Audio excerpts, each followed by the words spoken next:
It is an absolutely gorgeous night for baseball here in the Motor City. The Tigers will step away from interleague play for just one night. It's makeup time from a rainout back in mid-May. The Tigers and the Blue Jays tonight in this one-game series here at Comerica.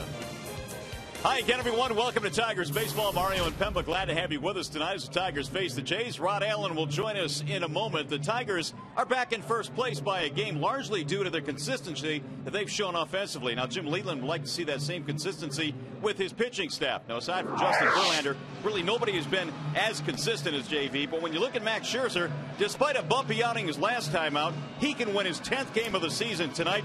And if he does so, he will tie these major leaguers, Verlander, Sabathia, Halladay, and Jurgens, all with 10 victories. Max Scherzer is going for number 10 here tonight. It's a gorgeous night for baseball. Glad to have you with us.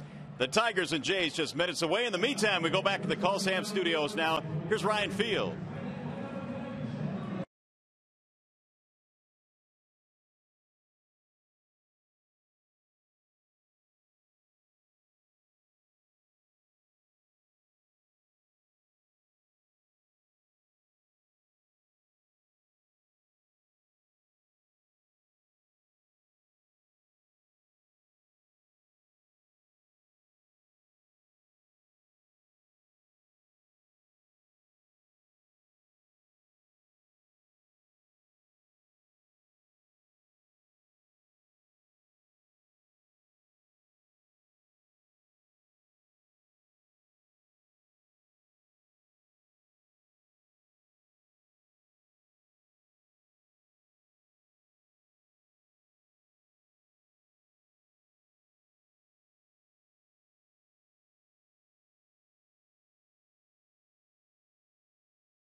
Here, the Toronto Blue Jays in town to wrap up a series that was supposed to wrap up in mid-May, but because of rain, they'll play the makeup game tonight.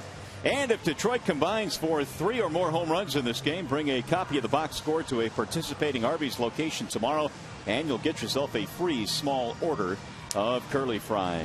Jays manager John Farrell has turned in his lineup card here this evening, and again, these two teams will play just this one game here. The lineup for the Blue Jays presented by the Metro Detroit Chevy dealers, and for the Jays tonight, it'll be Yunel Escobar leading it off. Eric Thames is in left. Jose Bautista is in right field. 11-game streak against Detroit. Adam Lind at first base. Aaron Hill is at second base. Corey Patterson the DH, and their bottom three is Molina, Nix, and Rajay Davis. Tigers getting ready to take the field. They are led by Max Scherzer running out to the field, and the scouting report on Max tonight is presented by Ace Hardware this evening, and Max trying to rebound after a bumpy outing his last time out. And the way that he will be able to rebound from that bumpy start he had against the Los Angeles Dodgers, he has to make some adjustments very early in the game, and that's if they're looking for fastballs, and he simply has to go to some of the off-speed pitches. And the Blue Jays have quite a few dominant right-handed hitters that love to pull the baseball, which means Max will need to work away from those right-handers. And the one thing he has been getting this year is lots of run support. The Tigers offensively average over 7 runs for Maxwell when he's on the mound. Let's take a look at the Tigers defensively. It's always presented by Beaumont Health System. Dirks is in center field. Austin Jackson is not starting in this game tonight. Neither is Inge. Kelly is at third. Peralta, Rayburn, Cabrera, the remainder of the infield with the all-star candidate behind the dish in Alex Avila. So Jackson getting the day off, and that means Dirks is out there in center field. The rookie getting a shot to play center and lead off tonight for Detroit as we scope out the season numbers on Tigers right-hander Max Scherzer. And Dirks said that center field is his natural position. However, he has not been able to play there that much this year because Jackson mans that position every single night. But the one thing that Max can do a little bit better, and that's get the earned run average down a little bit. His stuff and his skill set is much better than a guy that has an earned run average over 4.5. And the Tigers facing a Toronto team that comes in at 39-39. Jays are at 500. The Tigers at 42-36. And a full game lead on the Indians in the American League Central. Meanwhile, the East has the Yankees a half game up on Boston. The Blue Jays still kind of hanging around. They're 7 back. 500 will not get it done in that division. And so we are ready for baseball tonight as Yunel Escobar leads it off. A 6 o'clock start here this evening at the ballpark, so it's kind of odd to see all the sunshine on the field. And Jim Leyland said he needs some of his other starters to step up and start to pitch the way that they are capable of pitching. They're not going to pitch like Verlander, but he wants guys to go out there and pitch a little bit better than they have pitched. And maybe we'll see that starting tonight as Escobar takes strike one. Escobar, then Thames and Bautista here in the first inning for Toronto. The 0-1 pitch. Swing and a miss. 0-2. Good pitch. Early slide piece tonight from Scherzer. Blue Jays have a very good fastball hitting team. I mean, they don't miss fastballs that are in the strike zone. High, ball 1.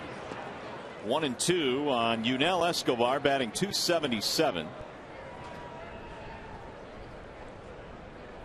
Scherzer working quickly. The 1-2 pitch. Checked it inside. 2-2.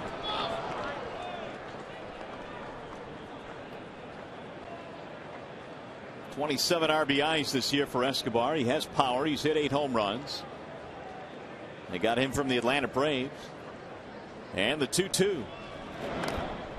Fouled it off. So Escobar still alive.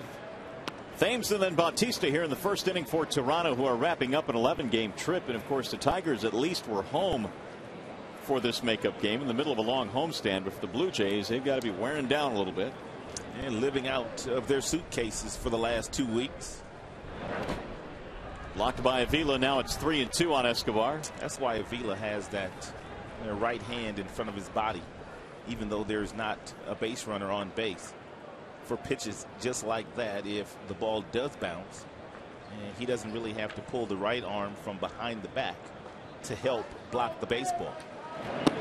And he got him. Strike 3. Escobar was headed to first base, and he's got some choice words now for Alfonso Marquez.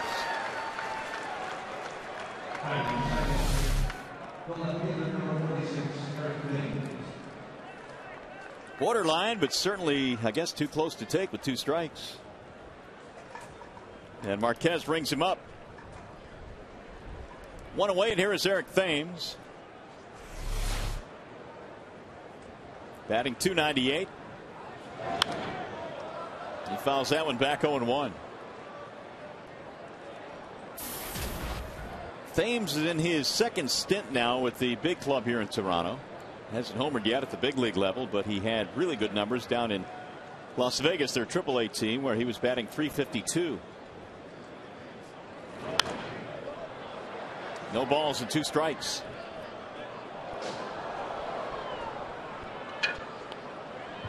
Thames showed some power in Las Vegas, although that is a very hitter-friendly ballpark. 7 home runs. He knocked in 45.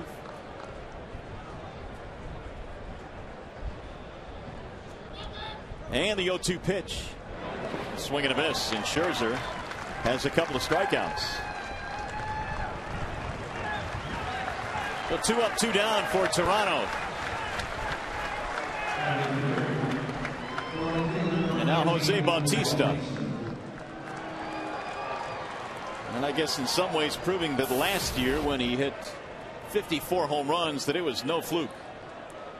Somehow, some way, Mark Teixeira has caught Bautista for the home run lead in the American League. They share that at 23 big flies. And he looks at strike one. That's exactly where you have to pitch Bautista, although he is going to right field a little bit more this year.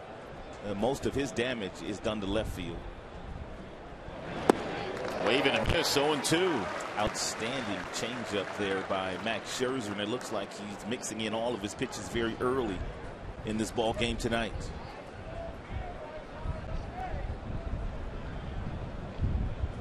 And the 0-2 pitch, way outside. Bautista is 30 years old, out of the Dominican Republic, and really up until last year had never approached the numbers that he put up in a career season with the Blue Jays. Knocked in 124. And he got him, strike 3. Scherzer, how about that start? He strikes out the side. 1, 2, 3, go the Jays.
He struck out the side in the top of the first inning. Here come the Tigers now in the bottom of the first, and their lineup is presented tonight by a big boy. Andy Dirks leads it off. He's in center field. Don Kelly at third base. Brennan Bosch is in left. Cabrera is cleaning up. Then Martinez. Ordonez tonight is batting 6th, and then Peralta, Avila, and Rayburn. The Tigers batting .297 in the month of June. The Bernstein advantage brings you the scouting report on Zach Stewart. Get the Bernstein advantage. We go to bat for you. Stewart making only his 3rd major league start. For the most part, he features sinkers, sliders, and changeups, and they want him to get back to that sinker ball after lasting only 3 2/3 innings his last start against Atlanta. He was pitching to their strengths and not his own, so they want him to get back to the basics here tonight. He is only 24 years old, out of Wichita Falls, Texas. The 0-1 pitch. At the trade deadline in 2009, when Scott Rowland left the Cincinnati Reds and went to Toronto, excuse me, the other way around, it was Stewart that left Cincinnati, and he was the main guy in that deal, that Rowland deal. Goes 6-2, 205. He'll be followed, Dirks will be, by Kelly and Bosch here in the first inning, and that's rolled to second base. Easy play there for Hill. Let's take a look at the Toronto Blue Jays defensively. It's presented by Tim Hortons. In the outfield, you've got Thames, you've got Davis, you've got Bautista. He has the majority of those outfield assists. 8 of the 17 go to Jose. And Jose Molina is the catcher tonight for Zach Stewart. So Don Kelly gets the call here tonight, playing third base, batting second. And arguably it was Kelly that had the biggest at bat of that game yesterday. A pinch hit single in the 8th inning, which started that huge rally for Detroit. His average at 266. And he drives this one in the air to right field. Hit well. Bautista going back. He'll get to the warning track and make the catch. Kelly put a charge into that one, but it's out number 2. And that'll bring up Brendan Bosch.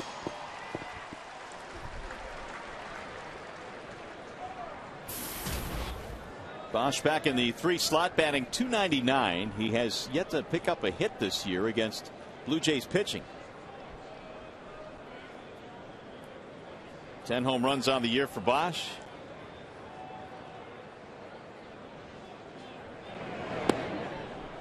Showed you that number then in the month of June. The Tigers as a team are batting .297. Bosch is one of the guys that has really hit well this month. .385.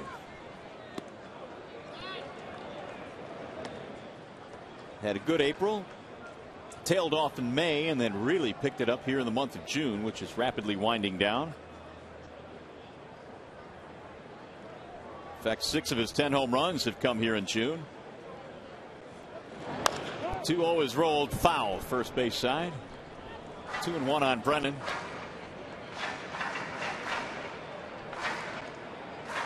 The Tigers have this one here against Toronto. The Blue Jays will then go home.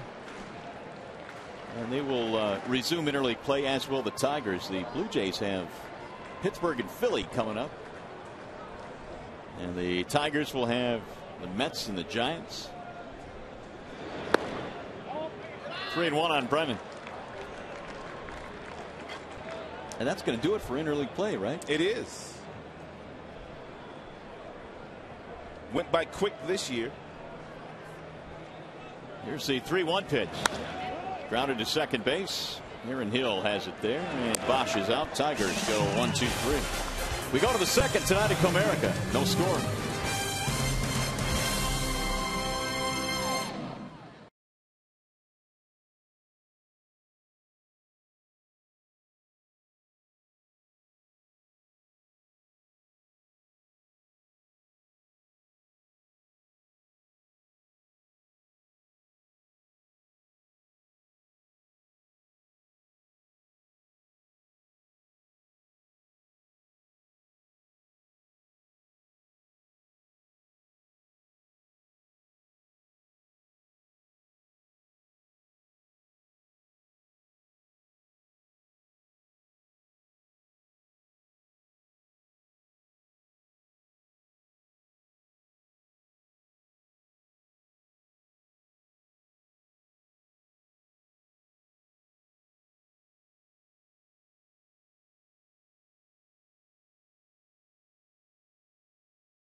On Fox Sports Detroit is brought to you by Comerica Bank. Strength and stability since 1849. Dodge. Visit Dodge.com or see your local dealer today.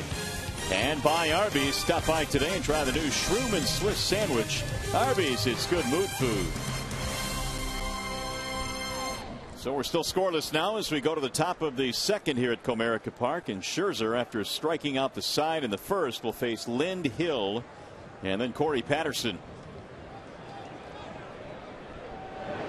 First pitch from Max is inside. 1 ball and no strikes on Adam Lind. Swinging the bat pretty well right now. .314 with 15 home runs. And he's knocked in 48. Bouncing ball right side. Rayburn has it there. 1 gone.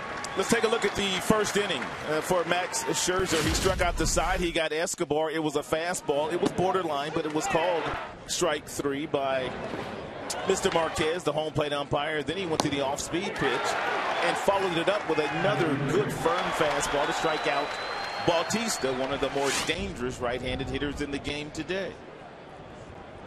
So 4 up, 4 down now against Max with the ground out by Lind. Here is Aaron Hill. And he looks at strike 1. Scherzer threw just 14 pitches in that first inning. The 0-1 pitch. Aaron Hill, like so many of these Toronto Blue Jays right-handed hitters, they are dead pull. Their right field is somewhat foreign to them. And if they do go that way, it's usually just a single. Not a lot of extra base power in that direction for the right-handed hitters in the Blue Jays lineup. Tigers and Jays have met 5 times this year. Detroit winning 3 of those, including 3 out of 4 in Toronto. That's kind of when their season turned around in Toronto.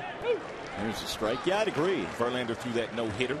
I think they ran off 10 of 11 after the Verlander no-hitter.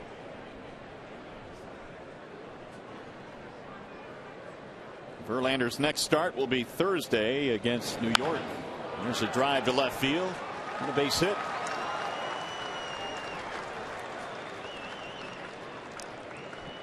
Hey fans, this July baseball's biggest stars will gather together in the Arizona desert for one spectacular night in the summer's biggest event, as Fox brings you every thrilling moment of the 2011 MLB All-Star Game. Coverage begins Tuesday, July 12th, live from Phoenix at 8 p.m. Eastern on your local Fox station. And the hope is Alex Avila will be there. He certainly deserves it when you stack up his numbers against the rest of the catchers in the American League. Corey Patterson will bat. Do you think there's any question he makes the All-Star team? Oh, no, he'll be there. I'm just saying it'd be nice for him to start. Right. And Russell Martin at last check, I think, had a pretty decent lead. He does. He does. It'll be tough for Alex to catch him, although Tiger fans are doing their best to start the Vila voting campaign. Here's the 1-0. Driven down the right field line. That's a foul ball, and not by much. Patterson almost drove in a run. Left-handers love that pitch down and in. Not too many left-handers in the game of baseball that do not like this pitch. And really the reason why, all you do is you just drop the bat head in the strike zone. You just drop the bat. You don't need a whole lot of movement to get to that pitch. 1 ball, 1 strike on Corey Patterson. .263 hitter, the well-traveled Corey Patterson. Aaron Hill, he will run. He has 9 steals. He hasn't been caught yet. Bouncing ball right side. Rayburn will take the out at first. Advance the runner. 2 gone.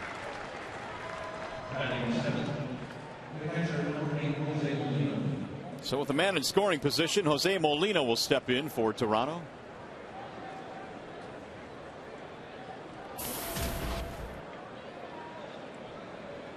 The current voting right now, Russell Martin 2.2 million votes and Alex Avila 1.7 million votes.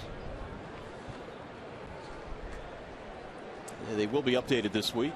When does it end? On Sunday? The teams are announced? Yes, on Sunday. There's a strike.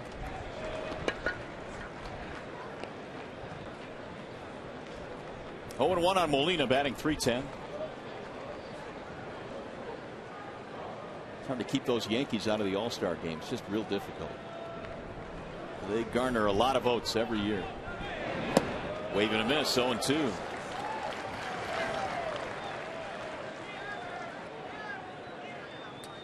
They will be well represented. Teixeira, Granderson, Martin, A-Rod, Sabathia, Rivera, They will be everywhere. Anybody else? They'll be everywhere. Here's the 0-2. See you later. Another strikeout for Scherzer. That's his fourth already in the game. They strand a man. We go to the bottom of the second.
Second here at the ballpark. Tigers and Jays in a makeup game. And of course, this is a departure from interleague play. We'll get back to that beginning tomorrow. But the Indians so far 0-3 on their 9-game road trip through San Francisco, Arizona, and Cincinnati. So the Tigers here, Rod, apparently have a pretty good chance here to maybe distance themselves. Well, you knew it was going to be tough on the Indians. They have to play 9 consecutive games in National League cities, which meant their best hitter, Travis Hafner, would not be available. Of course, Asdrubal Cabrera, also a very good hitter on that team, but they're a much better team when Hafner in. So they're struggling out west, and they haven't really played all that well on the road this year anyway. Here come the Tigers in the second. And Miguel swings and misses 0-1. Cabrera, then Martinez, and then Ordonez. The Tigers have a couple of hitters here in Cabrera and Martinez that are different from most power hitters, guys that have legitimate power. And what I mean by that is they don't have many holes. I mean, these guys are hitting 330 and above, yet they hit for power and they drive in runs, and they very seldom strike out. The 1-1. Well, Cabrera at 330, Martinez at 333, which, by the way, is second best in the American League. Most power hitters have 1 or 2 holes in their swings. These guys don't. Whoa, look at that rocket to center. So Cabrera leads it off with a base hit. If you're Stewart, you have to stay out of a 2-1 count to Cabrera if you're going to try to throw him a sinker ball at the bottom of the strike zone. And Cabrera didn't try to pull that ball. He simply tried to go right back through the center of the diamond, which he was successful in doing so. Now Victor Martinez. Victor has hit safely in his last 5 straight.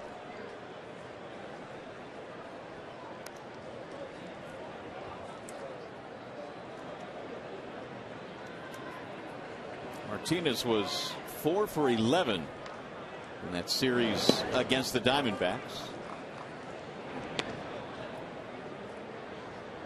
Meanwhile, this game is featuring 3 of the top 4 hitters in the American League. Behind Gonzalez, you've got Martinez, Cabrera, Bautista.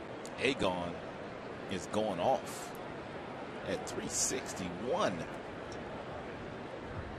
got to be the leading candidate right now for MVP, although there's such a long way before we decide that. A lot of first basemen on that list.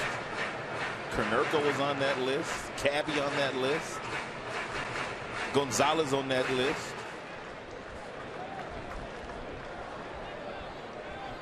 1 ball, 1 strike on Victor Martinez. Where's Ichiro? He's usually on that list. He usually is. He might be by the time September rolls around.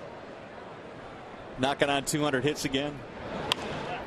That is popped up, foul ground, and it will find the seats. 1-2. What a spectacular weekend it was here at Comerica Park. The Diamondbacks in town Saturday and Sunday. Sellout crowds. Sparky Anderson's ceremony yesterday. Spectacular weekend. You know what yesterday was? Yesterday was one of those days that you might remember for a long, long time as being very special here, with not only Sparky's number being retired, but also the way the Tigers came back and won that game late. I had a buddy call me from out west, and he was just commenting on how fun it looked at the ballpark the last couple days. And that was exactly the word he used, fun. And it was a packed house. Last couple of days, a packed house, a couple of sellouts or close to it. And Comerica is a very special spot to be in the middle of the summer. In fact, the Tigers drew better than 121,000 for that series. Gibby and Tram coming back helped out as well. Driven to left center field. That looks like trouble. It is. It's going to split the gap and go to the wall. This should get a run in. Cabrera rounding third. They'll send him home, and he scores. It's a double and an RBI for the red-hot Victor Martinez.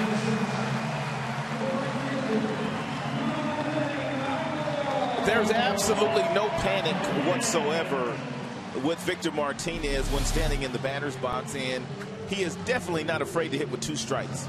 Stewart tried to sneak a little backdoor breaking ball in the outside corner there to Victor. He stayed with it, and he found that seam in left center field to drive in the big fella. 45th RBI of the year for Martinez. And now Ordonez steps in.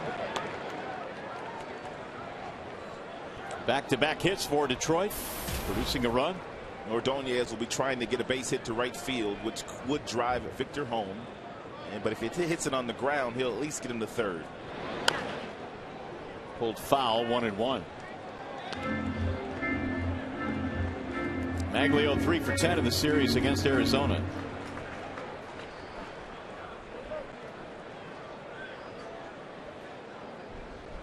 Zach Stewart had him 1-2-3 in the first, but he has trouble here in the second.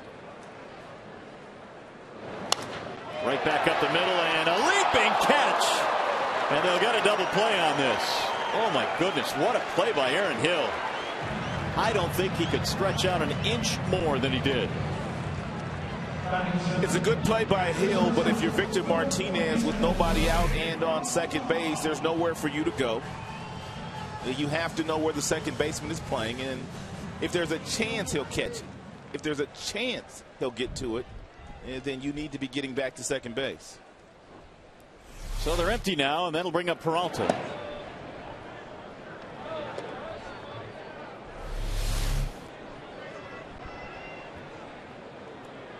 A little frustration there by Maglio. Thought he had gotten the job done. Sure looked like it. 2-0 on Peralta. A fine leaping play by Aaron Hill. Here's the 2-0 to Johnny. There's the strike up with the right hand goes Alfonso Marquez. Well, what a year it is for Peralta. 308 now, and he has had some really good numbers against the Jays this year. He had multiple hits in every single game the Tigers played north of the border when they were visiting Toronto. It's kind of when Johnny started heating up too. Well, really the whole team started playing better after that Verlander no-hitter at the beginning of May. They've been the second best team in all of baseball. 600 winning percentage. The only team better, the Boston Red Sox. Stewart missed, and the count goes 3-2.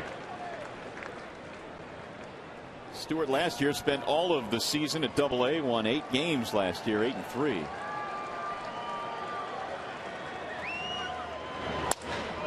Right back up the middle, and it'll get into center field. Johnny serves one into center. I don't know where Johnny is going to end up this year, but last year at this same point in time, he only had 5 home runs. He only had driven in 34.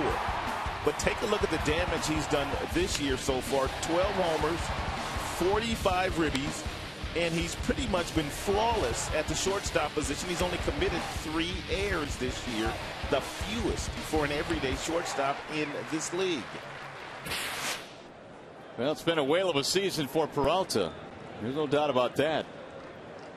When you compute his numbers out as he draws a throw and just gets back, you project what he could do this year. He is on pace for 25 homers and over 90 RBIs.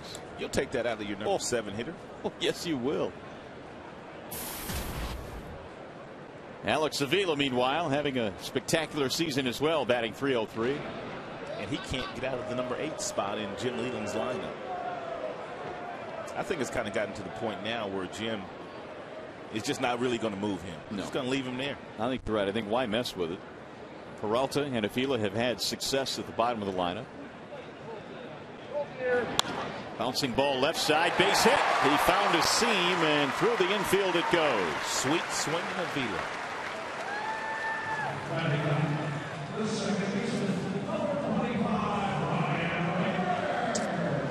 This is why he will be at the All-Star game this year. He might not start, but he will be there.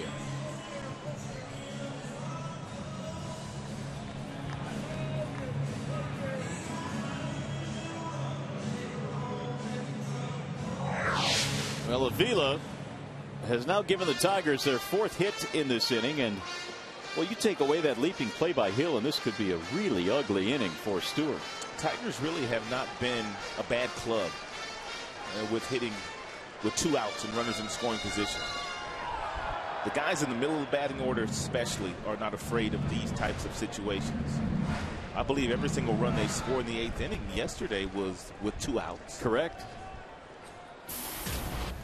A stunning comeback by the Tigers yesterday.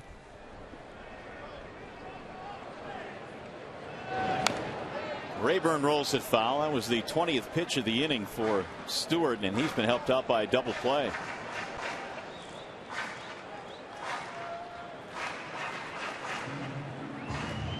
Ryan batting .199 is 0 for 5 on this homestand. Still trying to get it going and just has not been able to do it. He will show signs. He'll show some flashes. He's hit a grand slam.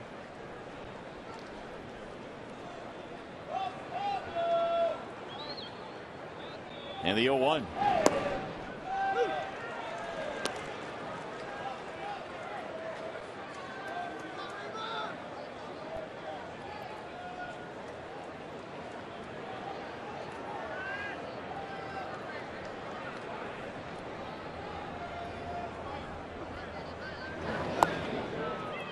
One ball and 2 strikes.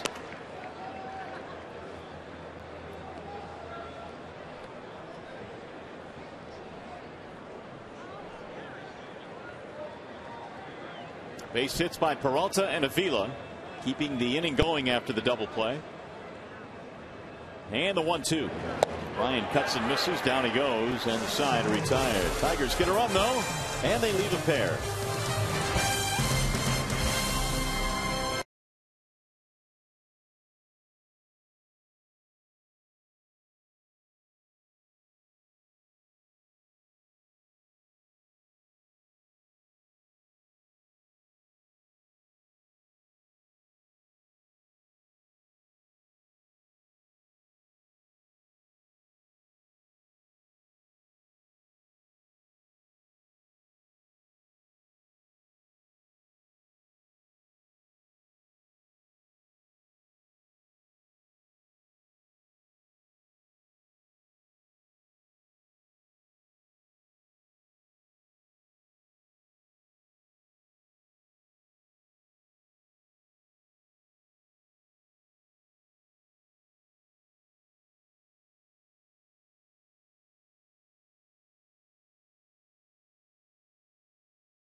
and by your neighborhood Spartan stores. For locations, check out turntospartan.com. Well, the Tigers have taken an early lead in this game for Max Scherzer. 1-0 is our score here at the ballpark. By the way, you can vote for your Tigers McDonald's Player of the Game, presented by the Angus Third Pounder. Using your cell phone, text Tigers followed by a space and then the player's uniform number to 37338. Or you can vote online at foxsportsdetroit.com. And Rod, tonight I will give you first selection on the player of the game. I'm going to go with Avila tonight. You going with Avila? I'm going Avila. All right, I'll take Cabrera. And neither one of us will take Martinez, who has the RBI. Nope. I have Avila tonight. All right. Scherzer, meanwhile, is ready to go to work here in the third inning, and he delivers a strike to Jason Nix. Nix and then Rajai Davis and Yunel Escobar. 1 run on 4 Detroit hits.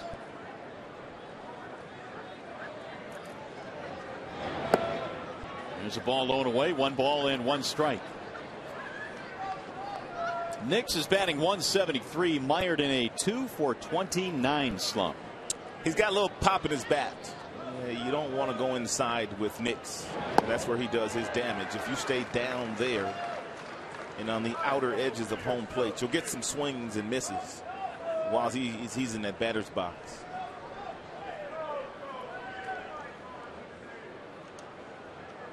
One and 2. 2 balls, 2 strikes. Nix last year split time between Cleveland and Chicago.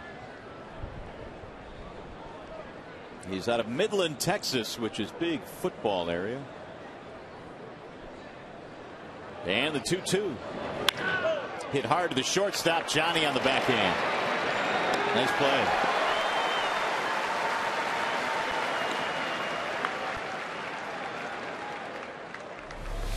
Johnny just picking and grinning. He grabs and sets his feet. He knows he has quite a bit of time. And the big fellow with a big stretch over at first base.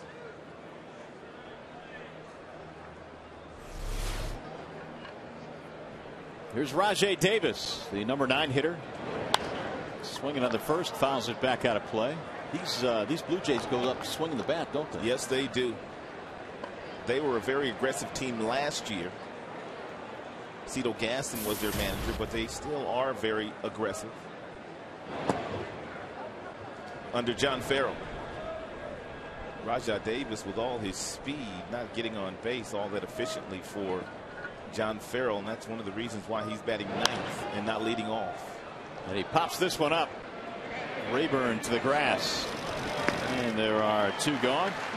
Let's go back to the studio. Time for a game break, and we join Ryan Field.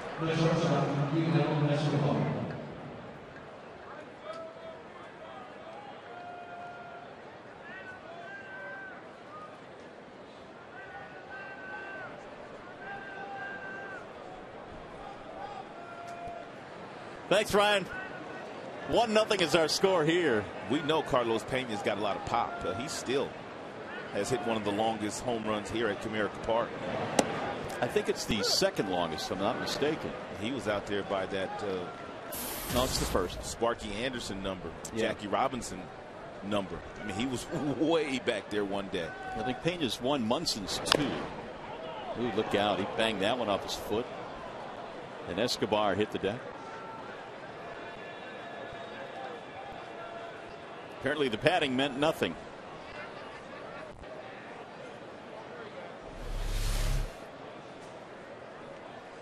And he's got a lot of protection there, right on the protection.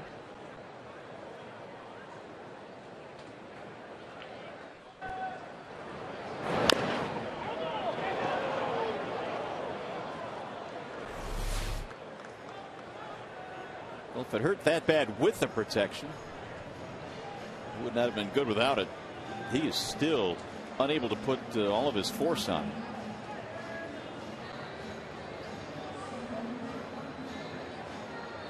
Escobar has the shin covered up. He's got the instep covered up. But he is still hobbled.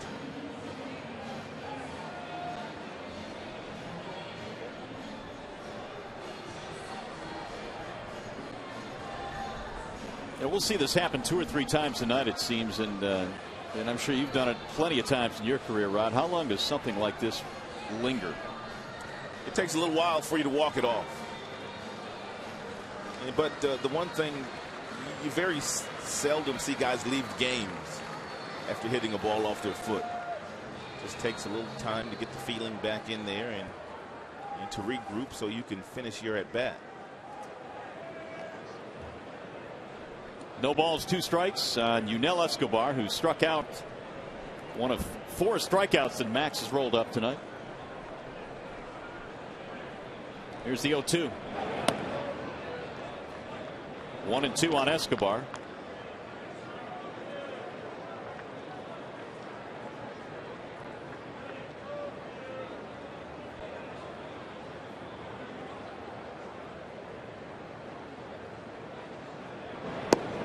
Ball inside, 2-2. Scherzer struck out the side in the first. He got one more. Molina, that was back in the second. I do like the aggressiveness that Max has pitched so far tonight with his fastball inside. Not afraid to go inside with that heater. Don Kelly makes the play at third on that ground ball. And it's another 1-2-3 inning for Scherzer. 2.5 in the books.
Bottom of the third inning, a makeup game from the rainout back on the 17th of May. No rain in sight here tonight. Right now, the Tigers coming to the bat here in the bottom of the third with the top of the lineup.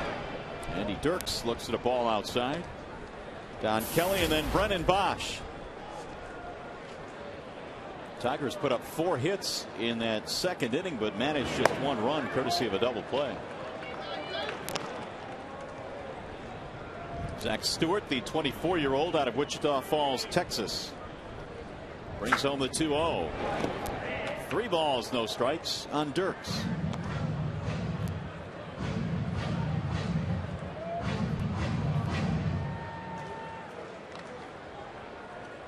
Andy bounced out his first time up. And he takes a walk. Leadoff man is on.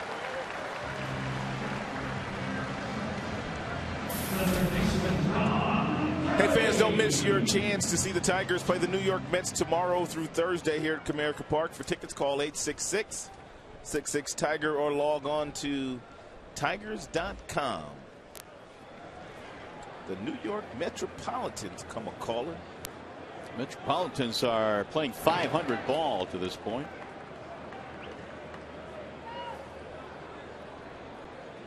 Here's Don Kelly, who flied out his first time up. They have one of the most exciting players in the game of baseball in Jose Reyes, if not the most exciting player. Snap throw and the runner back. Molino brothers love to throw. There's 3 of them catching in the big leagues. Yadier is probably the best at that play. Yes, he is.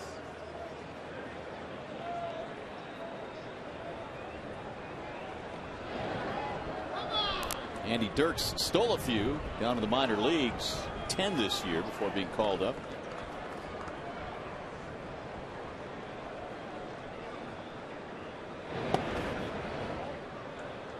One ball, one strike. It may not be a bad call here by Jim to turn Dirks loose and possibly force Kelly into swinging. And when Stewart's going good, he's getting lots of ground balls, which means he's getting some double plays turned behind him.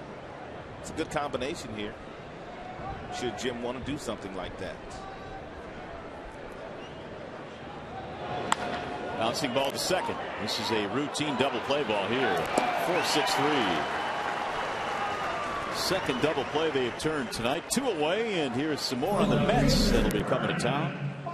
There's Jose Reyes. He leads the National League with a .341 average. Carlos Beltran also playing some pretty good baseball for the Mets after going through some injuries the last couple of years. And good for him. Exciting players, Beltran. Is Reyes going to be a Met at the end of the season? I doubt it. I doubt it. With Bosch. Somebody's going to have to fly down to the Dominican Republic and back that old Brinks truck up to his crib and dump out all the dough. Bosch 0 for 1 with a bounce out. He grounds another one, this time slowly toward third. They're going to let it roll. It's going to stay fair. Look out, Brennan. And Bosch has an infield hit with 2 outs.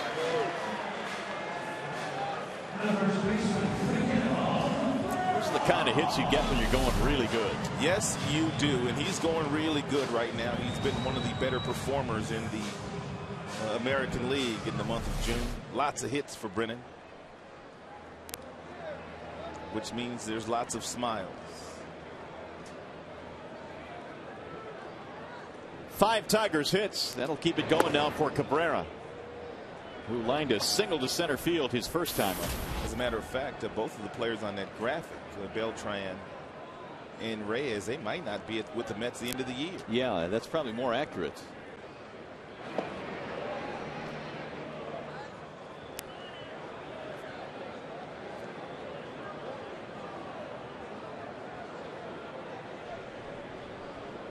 One 1-0 on Cabrera.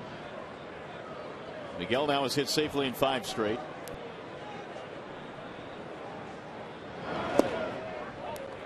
Make it 2 balls, no strikes. Dangerous count here for Stewart going up against Cabrera.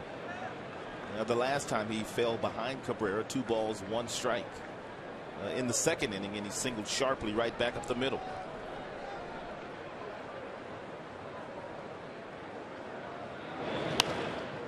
Lifted in the air to shallow right. Bautista coming on. It's going to drop. Base hit.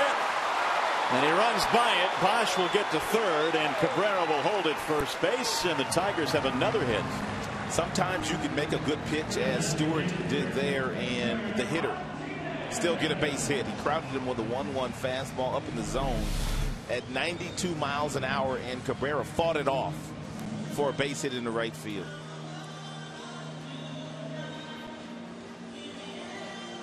Not to brag or anything, but my player of the game selection is now 2 for 2 tonight.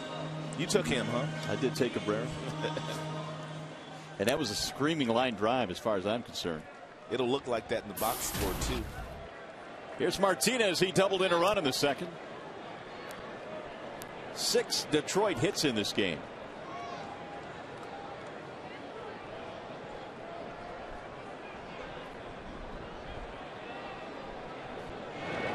Ball 1 to Martinez. Stewart living on the edge here tonight. He's been helped out by a couple of double plays, 1 in the second and 1 here in the third.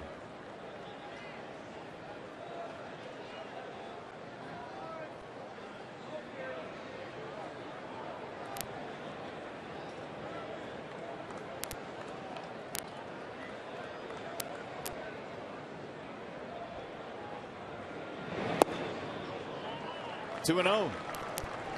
Stewart last year formed a pretty good 1-2 punch down at Double-A for the Blue Jays. He was paired down there with Kyle Drabek, who began the year this year in the major leagues, but Drabek was sent down and Stewart was called up. They're good buddies, too, as you can imagine. And the reason why Stewart started this season in Double-A, they wanted him to go down and work on his breaking ball, which he did, and they feel like it's a much better pitch for him now. I was looking at Stewart's numbers last year in Double-A, and he had career numbers, but they were always the second best numbers on the staff. And I'm thinking, well, who was better? And then I figured out Drabek was down there with him, and they were outstanding together. 2-1 on Victor Martinez.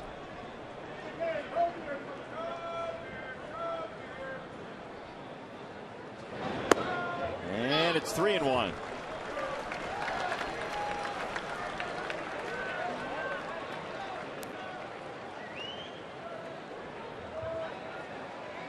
Maglio waiting on deck if Victor keeps it going here. Bosch at third and Cabrera down at first.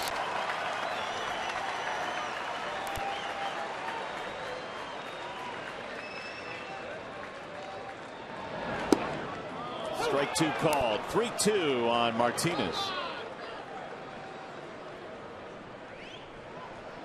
So Cabrera will be off and running on this pitch down at first base, which could make a difference if Martinez finds a gap here and getting that run in.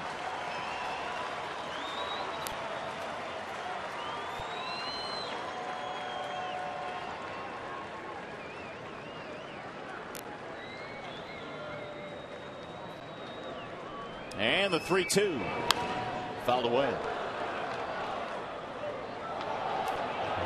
We had only seen Victor from afar, of course, his years in Cleveland and even in Boston, but I think this guy's the complete package, Rod. When you think about what he can bring to a clubhouse, what he's brought to this team offensively, he can play several different positions. No doubt. No doubt. Better than advertised. And in an offseason, which was filled with some signings that just haven't worked out for other clubs, Victor has been just the opposite for the Tigers. Yeah, David Nabrowski nailed this one. No doubt about that. Grounded foul right behind Brookins. He was their top choice. When they went looking for someone to hit behind Cabrera, they knew he could do the job. Jim Leland doesn't have to answer those questions this year about who's going to bat fifth and provide that protection for the big fella. It's been a great sign. And Martinez has helped the Tigers into first place in the Central. And Victor had to want to come to Detroit too, because there were other suitors out there for his services. Grounded foul. He could have gone to several teams. The White Sox, Baltimore Orioles.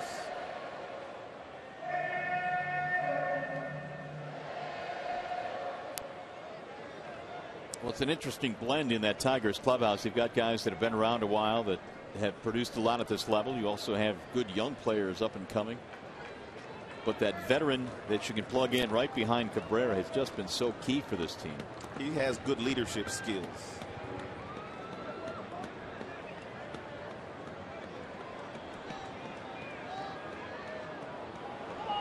Cabrera didn't bite on the bluff.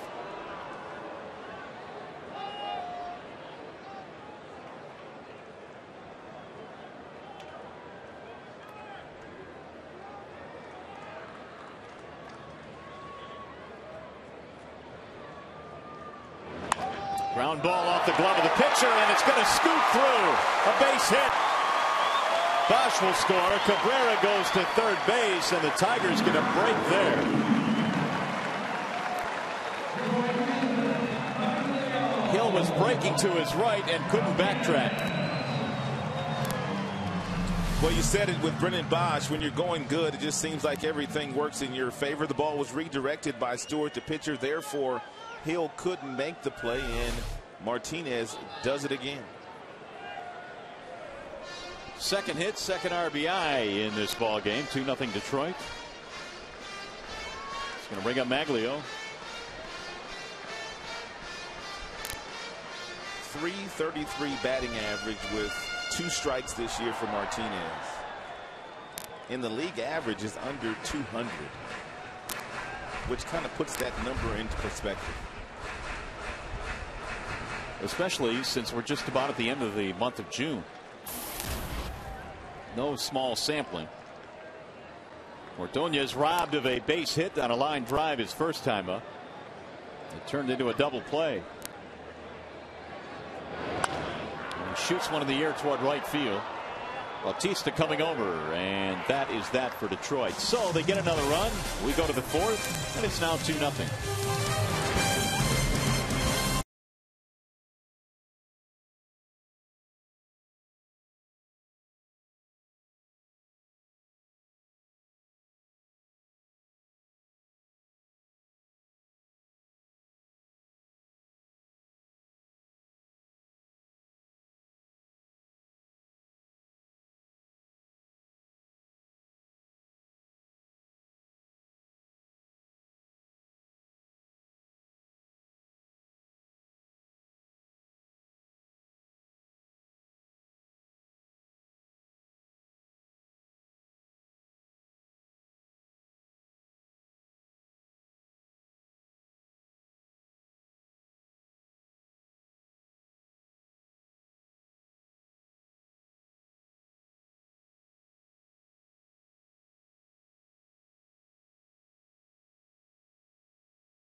Can you name 5 of the 9 Tigers all-star catchers? Of course, Alex Avila probably headed there this year. I don't think there's any question about that. The Tigers in their history have had 9 all-star catchers. Can you name 5 of them? We're not asking for all 9. We'll take 5. That's good enough. But you can count on the fact that Avila will be there this year.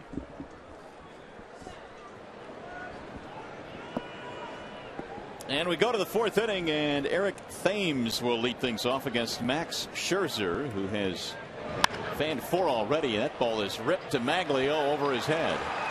Up against the wall, on his way to second, Thames, and he is in there standing up with a double.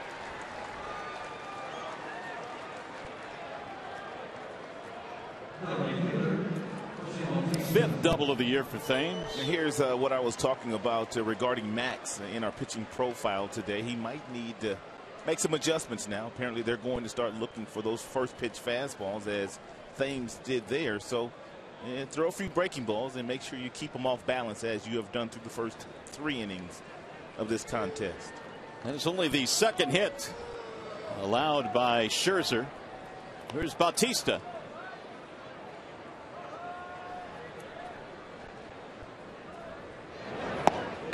And a strike on the inside part of the plate. That's really all Bautista's gotten lately, is a steady diet of breaking balls. Opposing pitchers, they just stop throwing him fastballs, and you can understand why. He's had huge power numbers since the beginning of last season.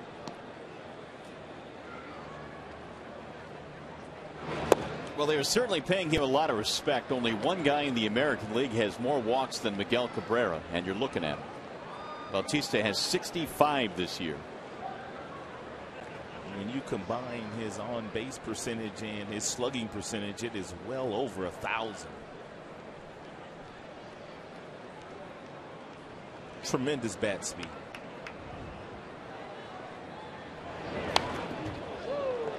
One and two. Good firm fastball there at 96 miles an hour by Max. Bautista hit a ton of home runs early this year. In fact, he hit his 20th home run in just his 44th game of the season, which is the quickest to 20 by any Blue Jay in their history. Stands right on top of the dish, wiggling that bat over the top of his head.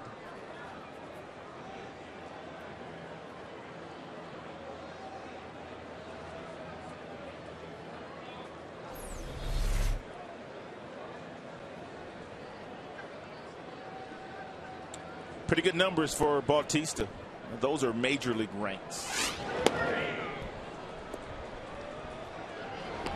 2-2 the count. Scherzer struck out Bautista back in the first inning, caught him looking. And a lot of the damage that Bautista has done for Toronto this year, he has done without any protection whatsoever, because Lind, who is batting behind him now and is a good hitter, he spent about 3 weeks on the DL.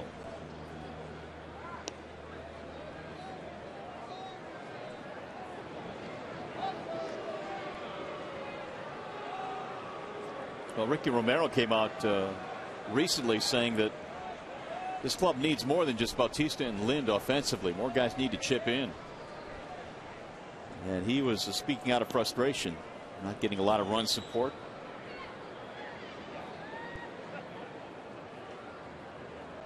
And the 2-2 instead. Bautista is given time. Late time by Alfonso Marquez. 54 is the all-time single season high in Blue Jays history. George Bell right behind him. Jose Canseco. Carlos Delgado on that list. He had a ton of them in a Blue Jays uniform.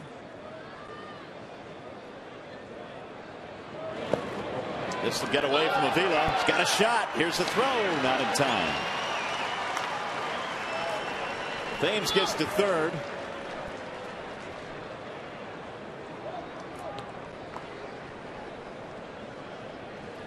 And it's 3-2 on Bautista. And nothing Avila could do here. It appeared to be a fastball that he somehow knocked down, but not before Thames sliding in safely to third. Wild pitch.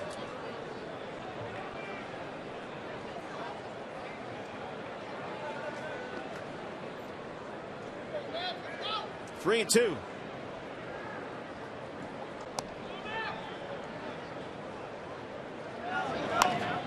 Fought that one off on the ground to short. This will get a run in.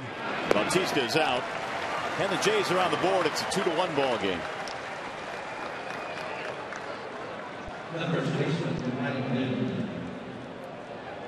So the wild pitch proving costly.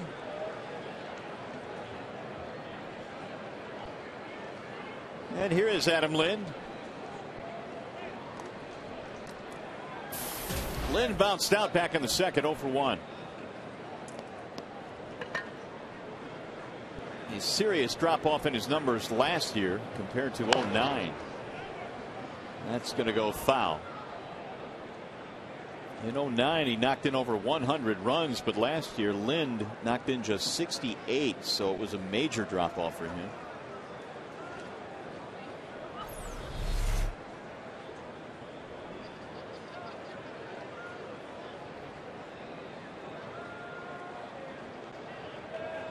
This year bouncing back a little bit.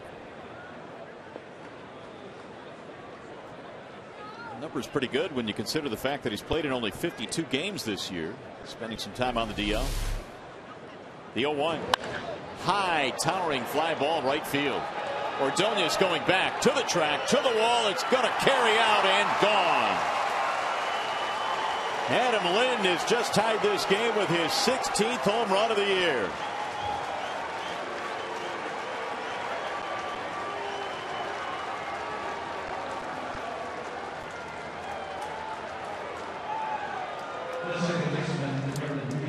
A 95-mile-per-hour four-seam fastball to Lind that didn't appear that he really got all that good, but he got underneath it, and the ball just continued to carry and carry until it carried out of here.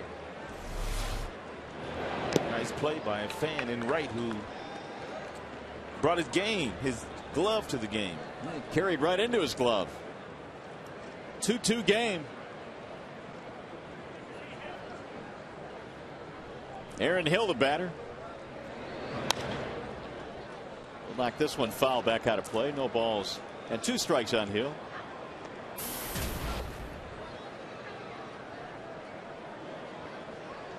Single did not score back in the second.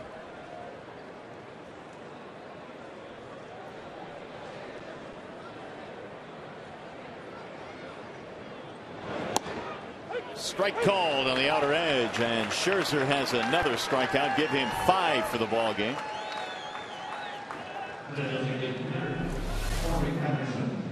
It's a pretty good pitch here by Scherzer.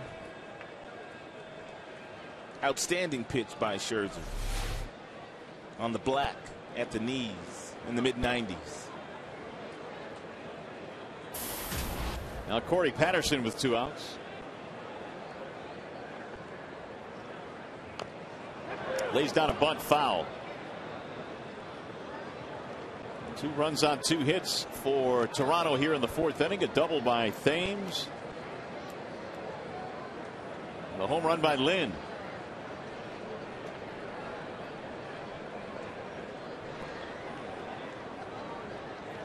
Well, that's pretty good. 13 of 15 in first pitch strikes. Here's the 0-1. Little chopper hit to the shortstop. Charging is Peralta. Got him at first base. And the inning is over. 2 runs in on 2 hits. We go to the bottom of the 4th.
Fans, you can be a hero for baby by supporting the March of Dimes with Farmers Insurance now through June 29th. Text HERO to 20222 to make a $5 donation.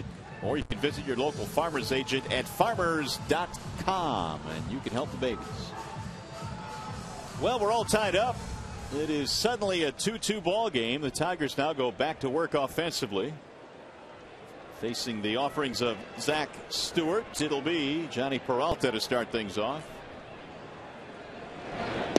And he drops in a breaking ball strike. 0-1. Peralta, Avila, Rayburn, the bottom 3 in Detroit's lineup.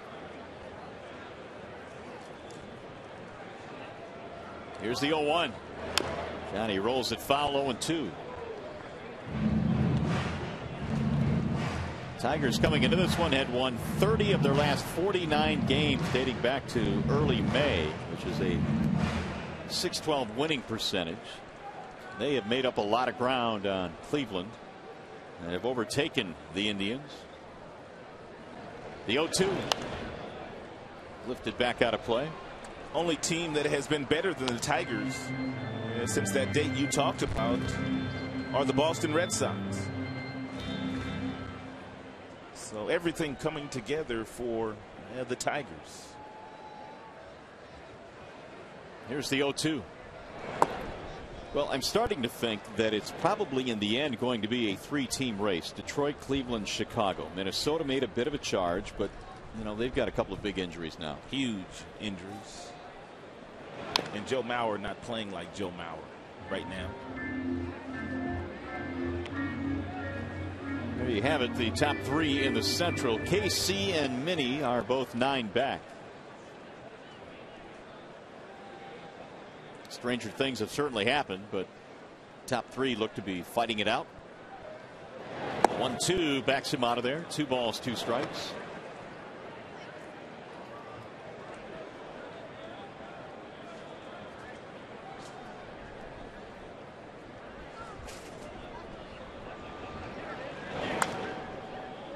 That'll go foul.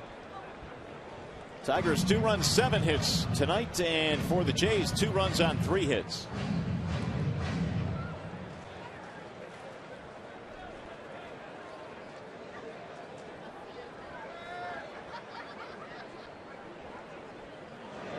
Swing and a miss, and Peralta is out on strikes.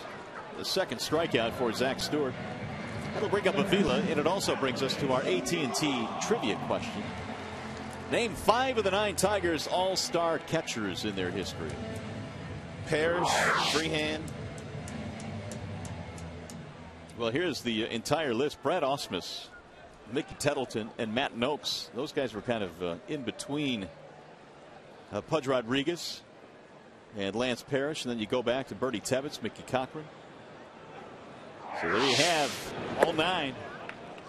We only wanted 5, so if you were able to get 5, good for you. Avila is singled back in the second.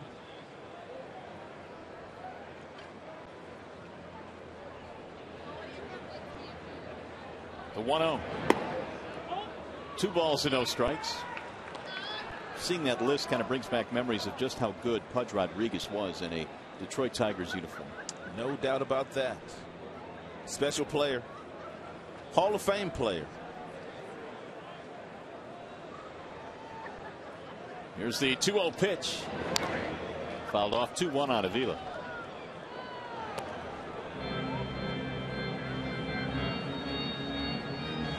I think Pudge Rodriguez is going to stay around long enough to get to 3,000 hits. I believe he's about a couple of hundred shy, which means it'll probably take him another year and a half or 2. But I think he'll get there. Well, he's certainly in good enough shape to continue to play. I mean, there's probably not a guy out there that works any harder than Pudge to stay in shape. So that in itself should give him a good opportunity.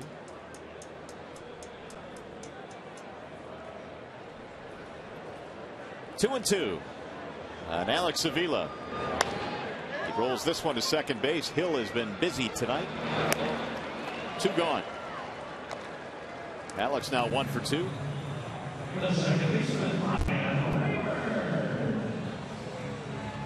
All the left-handers continue to roll over that sinker ball thrown by Stewart, and as you mentioned, the beneficiary of all the ground balls has been Hill, the second baseman.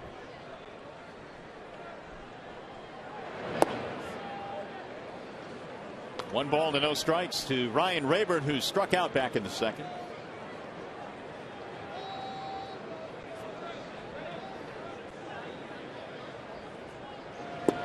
Waving to miss. 1-1. For the record, Pudge Rodriguez 2,839 hits in his 21 big league season. So yeah, less than 200. He'll get there, I think. Rayburn fouls it off. 1-2. Tigers tonight have out hit the Jays 7-3, yet we are tied 2-2 here in the 4th.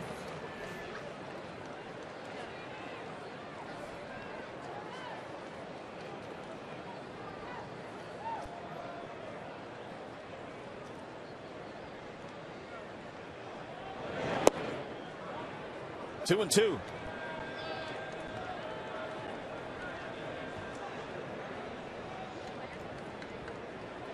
Stewart this year at Double-A was 4-3 with an ERA a little bit over 4, so his numbers weren't eye-popping down at Double-A this year.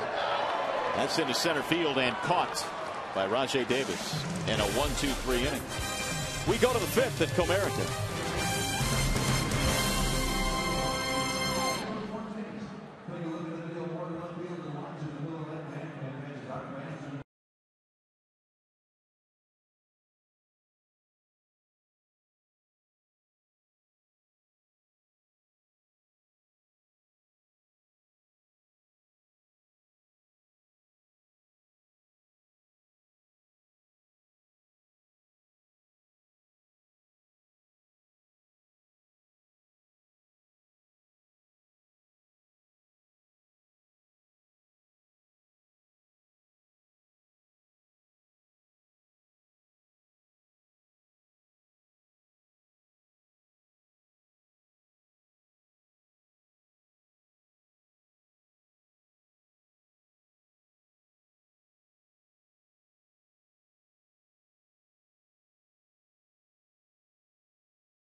Tigers baseball on Fox Sports Detroit is brought to you by Bell Tire. Get the lowest tire price, period. Bell Tire.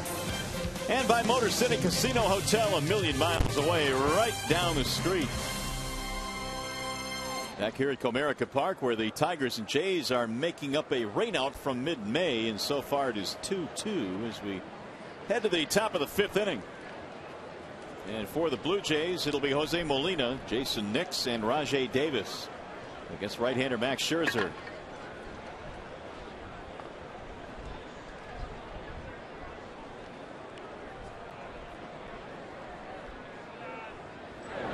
Molina struck out his first time up, and he fouls one back 0-1. World Series title under Molina's belt back in 2002 with the Angels. Also played on some good teams in New York with the Yankees. I went to the World Series that year. I went up to San Francisco to, I believe it was watch game 3. That was a great series. Yeah, it was. Dusty Baker, great friend of mine, invited me up to San Francisco, and had a great time up there. Did he get you good tickets? And he rolled out the red carpet. We ate some really good food after the game. Nice. Had a great time. It's good to have friends in high places. No doubt. Swing and a miss, and Molina is out of there very quickly. That's another strikeout for Max's 6th. That's a beautiful ballpark, too. Great setting up there in Frisco. Spectacular. From our vantage point upstairs, it is tops for me.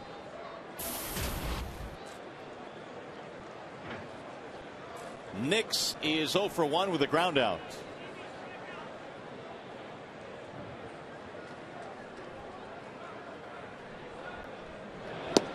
There's a strike called on Jason Nix.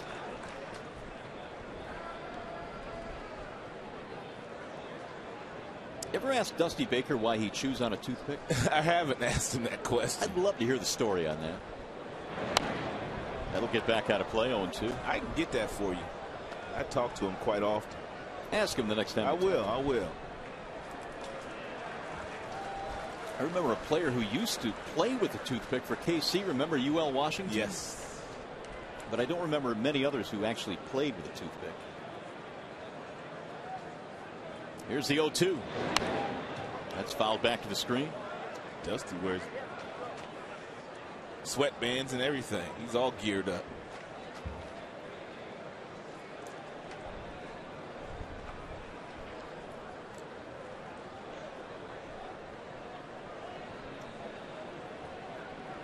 And the 0-2. Swing and a miss. Scherzer racking up the strikeouts tonight. That's 7. The Blue Jays have the kind of lineup with Scherzer's skill set and the fact that he has an overpowering fastball and a good breaking ball.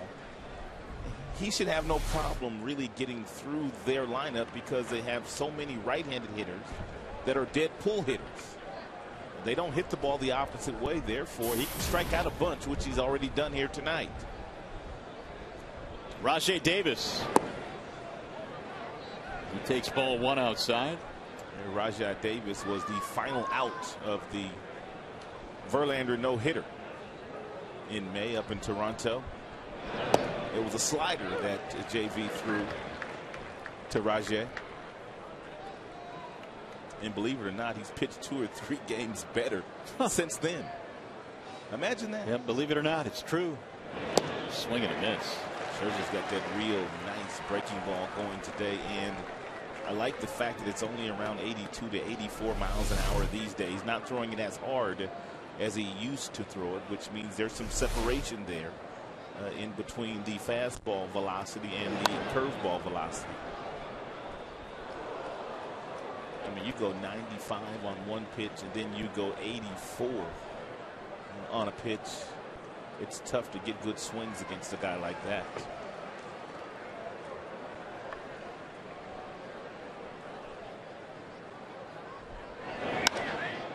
Fly ball, center field. Andy Dirks measures it. And it looks like a 1-2-3 inning for Mr. Scherzer. Tigers baseball tonight is presented by Bell Tire.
fifth inning here at the ballpark. Well, we talked about fun at the ballpark, and here's what's coming up over the next few days here at Comerica Park. Military cap for the first 10,000 fans tomorrow. We've got the soft-sided cooler and fireworks coming up on Friday with the Giants coming in. Floppy hat on Saturday. What about the Verlander Super Cape? It fits. Would you wear one if we brought one up for you? I might. I might. Here we go in the bottom of the fifth. It'll be the top of the lineup. Andy Dirks leading it off, and he bounces one to the shortstop, Escobar. One pitch, one out.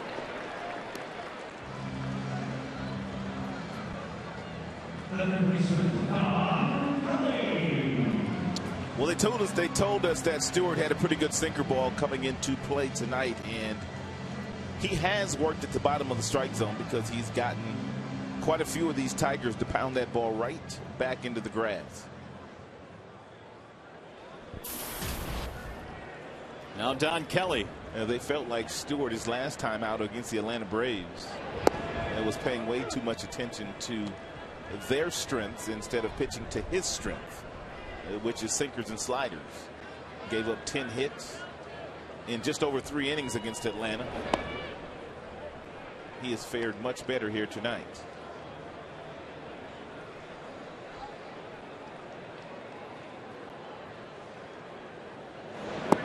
Waving a miss. 1-2 on Don.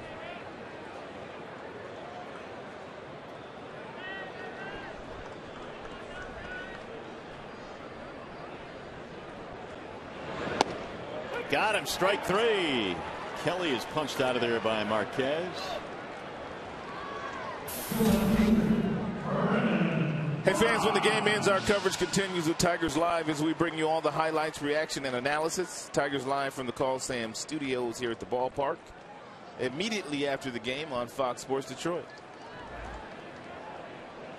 Here's Bosch. Infield hit. And a run scored his last time up. Meanwhile, Zach Stewart weaving in and out of this Tigers lineup. He gave up 1 in the second, 1 in the third. He has allowed 7 hits, but no major damage. There's a drive down the right field line. That ball is up against the wall. Bosch going to second base, in with a double.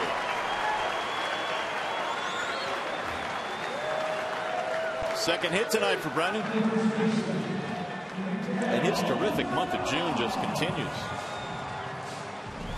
Brendan got an off-speed pitch at 82 miles an hour. It was a changeup. It was down, but he was able to reach out with those long arms and that long bat and hit a seed off of the gate in right field. And Bautista could really throw, which meant Brennan had to get on his horse to get his 19th double.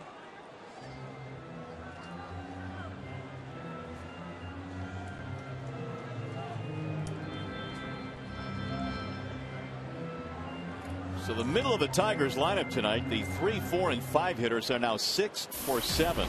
In this situation last year, there would be no doubt John Farrell would walk Cabrera here. 2 outs, a base open.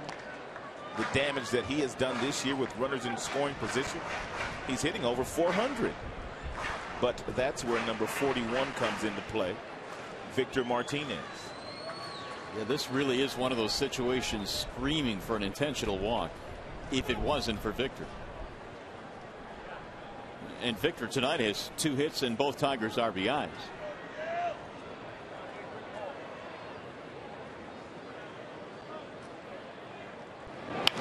Ground ball left side. That's gobbled up there by Nix. And that'll end the inning. No runs, 2-out double is stranded. 5 in the books. 2-2.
2 runs, 3 hits as we make up this game that was rained out in mid-May. The Tigers and Jays for just 1 here. The pit stop for Toronto before they go back home.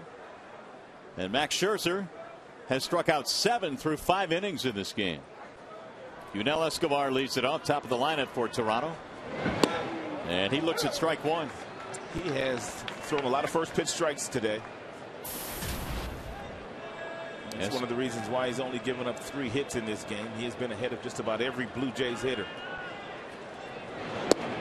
Good pitch right at the knees, and the count is 0-2. He has thrown 68 pitches in this game, 51 strikes, 51 of 68. And the 0-2. Grounded foul. It's a dangerous pitch there. No balls, 2 strikes, to throw a changeup there. Dangerous pitch there. Well, along with the 7 strikeouts, he's had the Blue Jays hitting the ball on the ground 6 via the ground out. And again, the 0-2.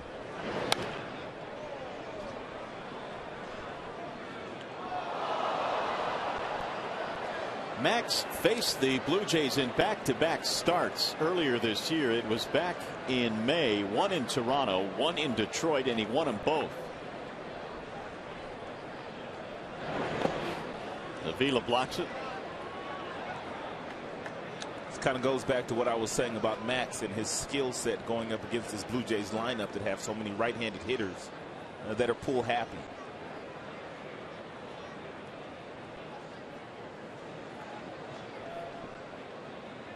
Again, the 1-2. Driven to center field. Dirks on the run. Won't get there. Base hit. Leadoff man is on. We go back to the studio now. Time for a game break. And Ryan Field.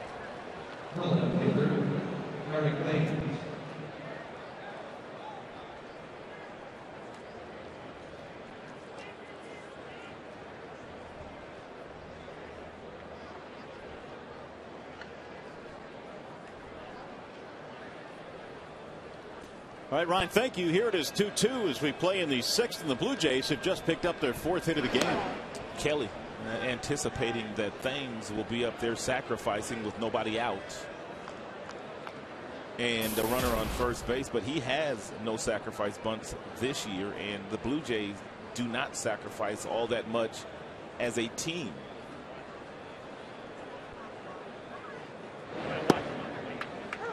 No sign of it there. 1 strike on Thames. Double strikeout of the game and a run scored.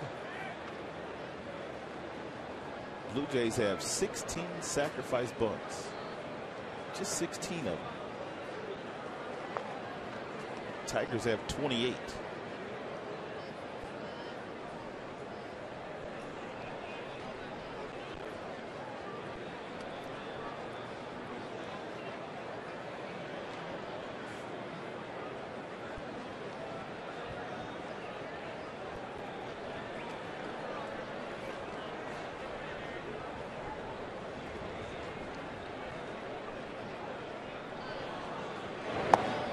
Low and away, 1 ball, 1 strike.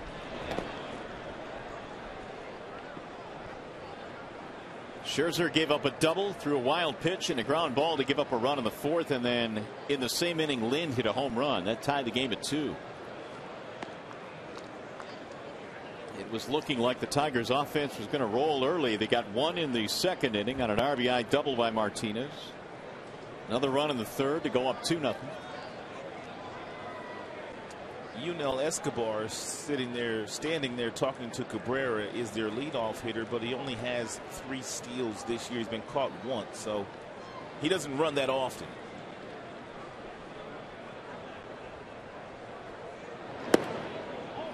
Ball away, 2-1.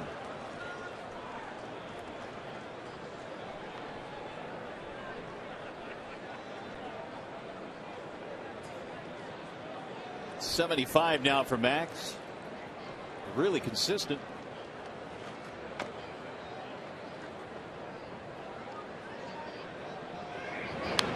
Fouled back. 2-2. Thames last year had a monster year at Double-A. 27 homers, knocked in 104. Check out them sideburns. Pretty sweet. Old school.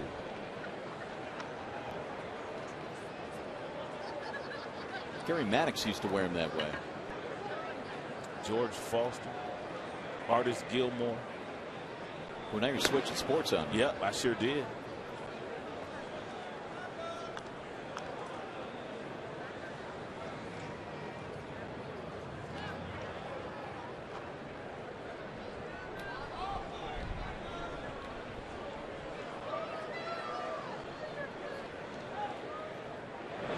Swing and a miss. Big rip there. Thames is out of there. 8 strikeouts for Scherzer. His season high is 9. Max has had the best off-speed pitch and changeup that we've seen in a while. That fading changeup away from the left-handed batter. You can see the circle change grip. And he just pulls it down, and the ball just fades ever so slightly down and away from the lefties. Now Bautista. Ground ball fair inside the bag at third. Down the line it goes. Bosch trying to play the Karen. They're going to hold the runner at third. It's a 2-base hit for Jose Bautista. We talked about Bautista and the fact that he has started to heat up again now that his timing with that leg kick is back under control. You have to get it up, and then you have to get it down before you start your swing, which he does. And then the hips clear out of the way, and when he clears his hips out of the way like he does here, his bat is lightning quick. And he's got tremendous bat speed.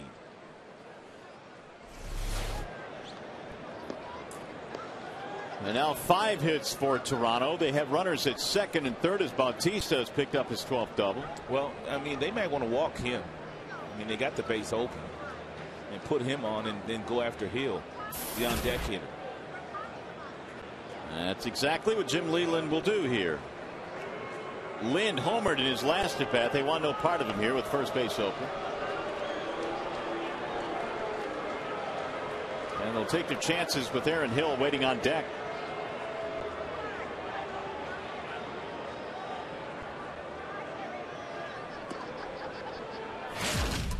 This is what Lind did in the fourth. 95-mile-per-hour fastball inside against Lind, and Scherzer didn't get it in far enough.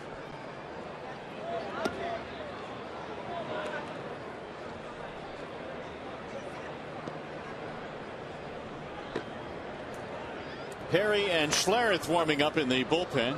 College teammates.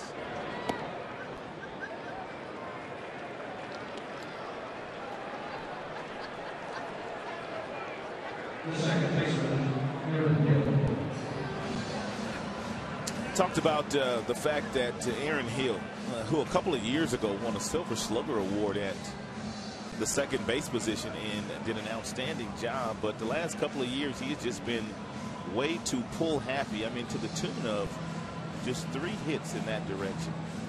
And when you do not utilize the entire baseball field, you're not going to have a very good batting average, and his batting average is at 249 right now.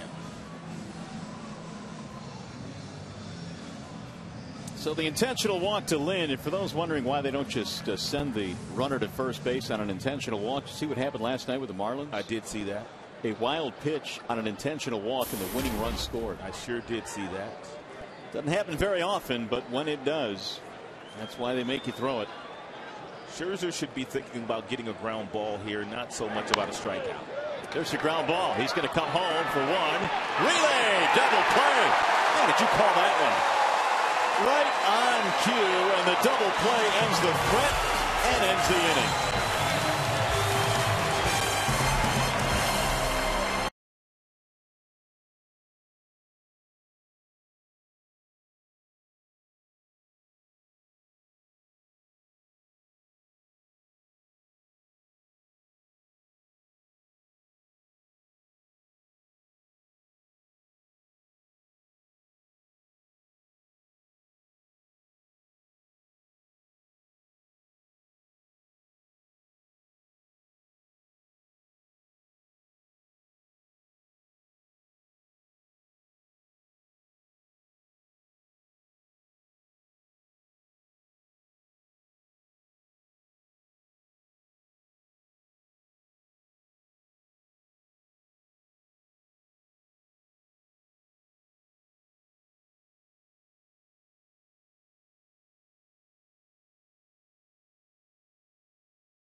Sixth inning, and now it's time for the Coors Light freeze cam. We don't have to take you back very far. The ball cued off of the bat of Aaron Hill. Cabrera alertly gets it to Avila. Avila takes very little time getting the ball back on its way to the big fella, and they get the 3-2-3 double play. Coors Light freeze cam is always brought to you by your Frost Brewed Coors Light. Beautifully done. Tigers turning 2 right when they needed it the most. So walking Adam Lind proved to be a very good strategy. Still a 2-2 game as we go to the bottom of the 6th inning, and back to the hill goes Zach Stewart, the 24-year-old out of Wichita Falls, Texas. He's going to deal with Martinez, Ordonez, and then Peralta.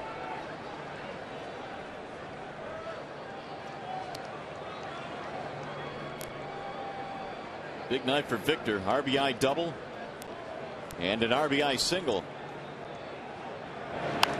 And he slaps one foul back out of play. 0-1. When you have as many 300 hitters as the Tigers have in their lineup tonight, it's tough for any starting pitcher to get through this lineup 4 different times. Somebody is bound to get you. Martinez has already gotten him twice here today. He's 2 for 2, and he's driven in both Tiger runs. But you got Bosch, you got Cabby, you have Avila, you have Peralta. The 0-1.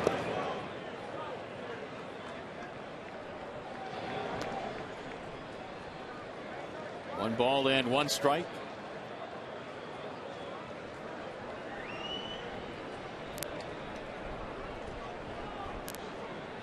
Bosch came in at 299, but he's over 300 with a single and a double in this game. Here's the 1-1 pitch. Grounded foul. 1-2 on Victor Martinez.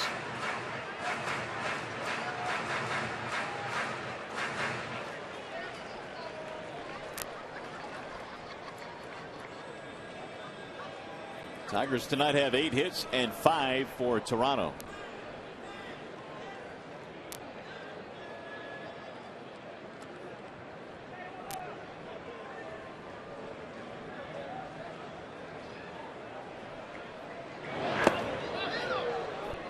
Pretty close, almost hit him. 2-2.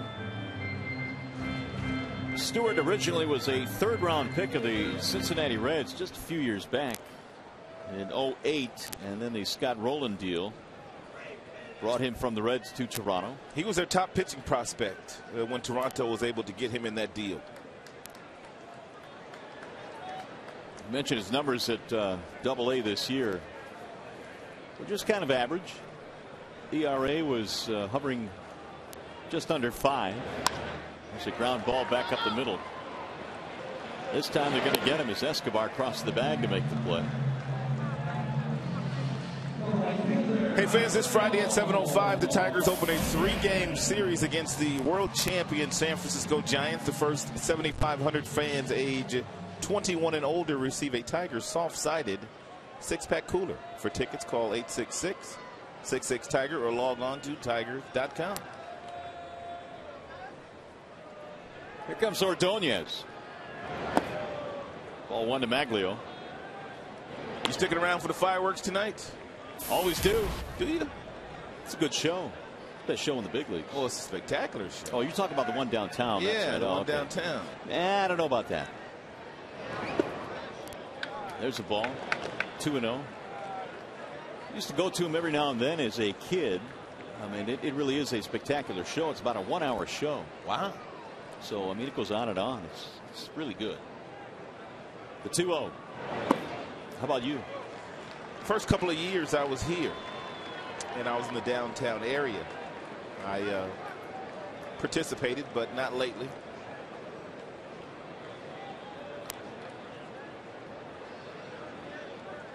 Here's the 3-0 pitch.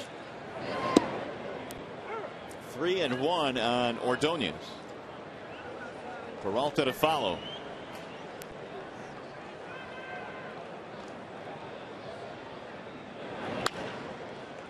Now 3-2. Both the Tigers hosting the Mets the next 3 days. Porcello, Koch, and Verlander will be on the hill in that series. Then Frisco comes to town, the defending world champs.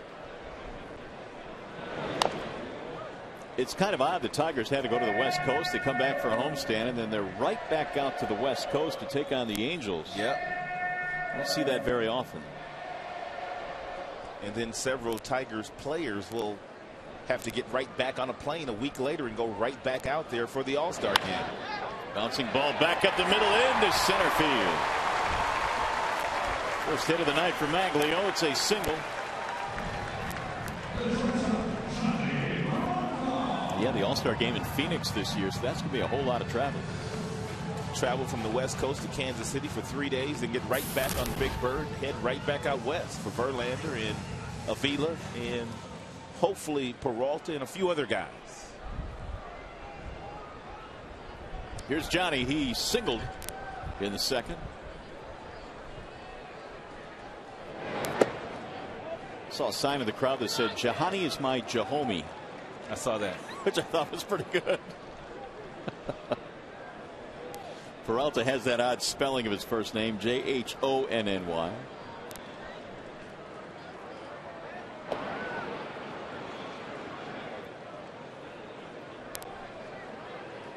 Tigers now have 9 hits. They have the go-ahead runner aboard. They had a 2-0 lead, but the Jays put up 2 in the 4th.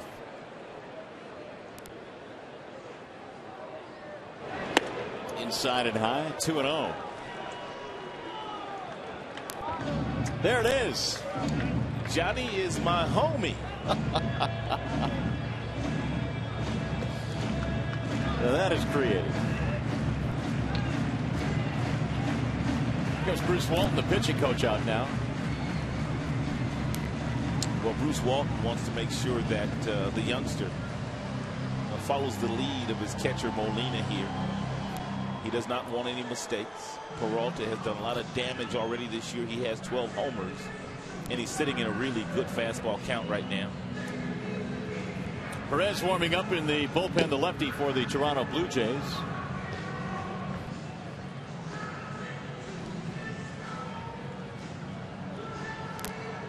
Two and 0 on Peralta.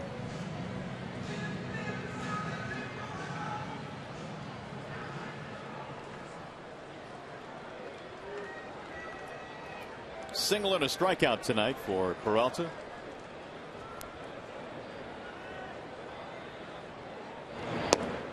Strike on the outer edge. Borderline strike. Johnny did well by not swinging at this pitch. You don't want to swing at this. And that's why. It's off the plate.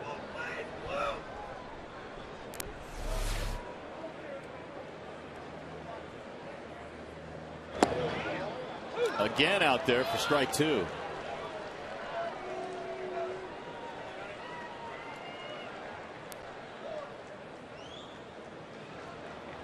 Only 3 strikeouts tonight for Stewart.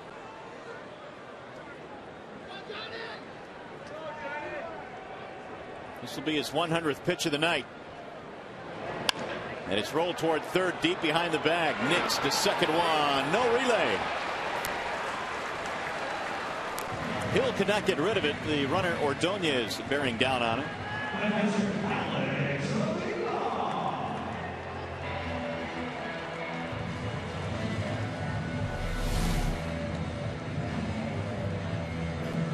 Looked like Nix really wasn't into turning this, so either he couldn't get it into his hand and get a good grasp on it or what, but he really made no attempt in throwing that ball back across the diamond. Also looked like he didn't have solid footing either, and instead of throwing it away decided to hold on to it, but that looked like a double play from the get-go. Ball 1-2 Alex. He bobbled it a little bit. Yep, there it is. That cost him. He'd have thrown a knuckleball if he let that thing go.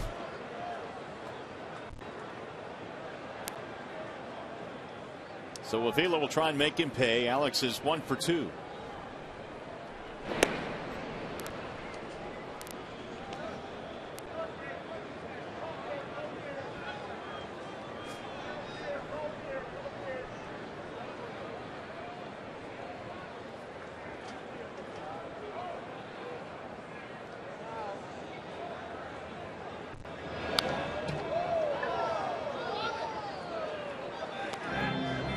1-1 on Alex Avila. Limited schedule tonight in the big leagues. Cleveland is playing, though. They are in Arizona to take on the Diamondbacks.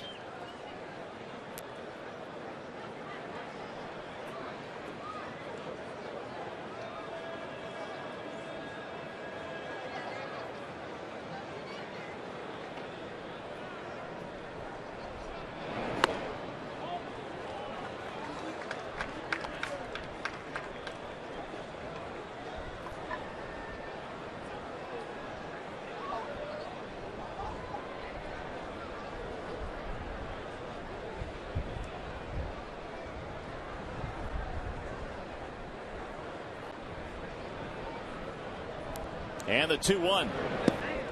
Strike called on the outer edge. 2-2.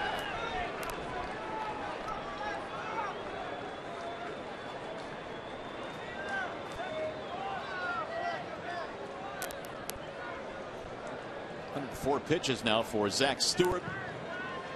Probably his last inning. Very young starting pitcher. And they're going to watch him closely.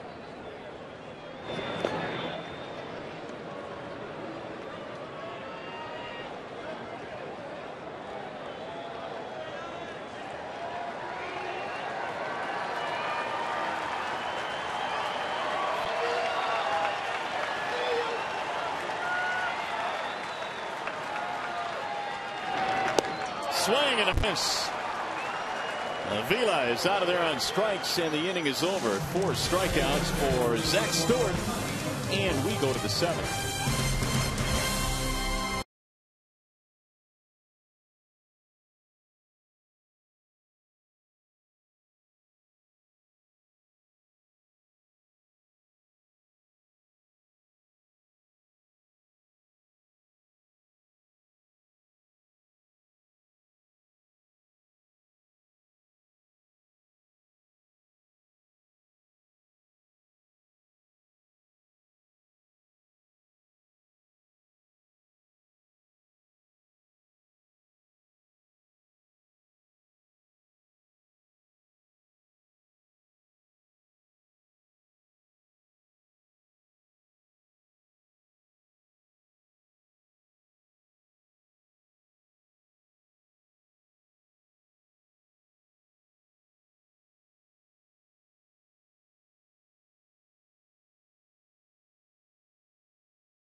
League Baseball All-Star Game history have been narrowed down to the final 4, and they're going head-to-head to determine which is the most memorable of all time. Go to MLB.com/moments and vote for your favorite. And then also tune in to the 2011 All-Star Game on Fox Tuesday, July the 12th to find out the winner.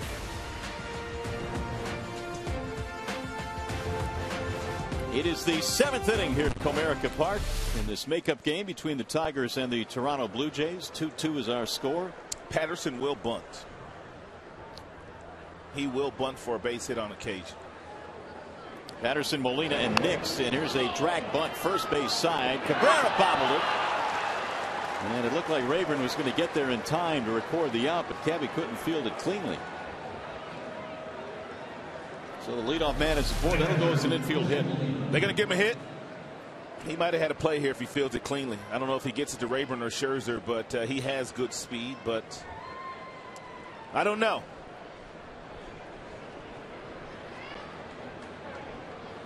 Would have been close. For sure. As it goes, it's now the 6th hit for the Blue Jays. That'll bring in Molina. Well, he'll be running too. He won't stay there very long. 12 stolen bases for Patterson in 18 attempts. Molina has had a tough night against Scherzer, a couple of strikeouts. Let's see if he's up there thinking bunt. He is, and he lays one down. Scherzer comes off to make the play. Rayburn covering in the sacrifice. That is something that John Farrell does not do very often. Does not sacrifice bunt very often. Only the 17th sacrifice bunt for his club this year. And then you add in the speed that Patterson had, who was standing on first base. I guess he felt like he couldn't steal the base.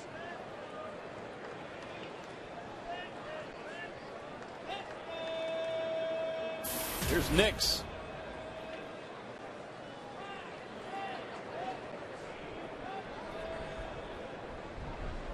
Oh for 2, ground out, as well as a strikeout.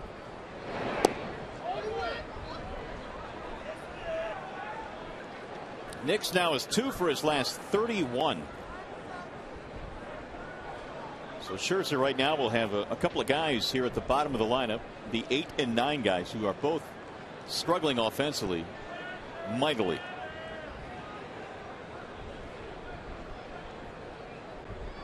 And the 1-0. 2-0 on Jason Nix. Brother Lance also played in the big leagues. Meanwhile, Rick Knapp on the telephone. The Tiger bullpen will start to stir.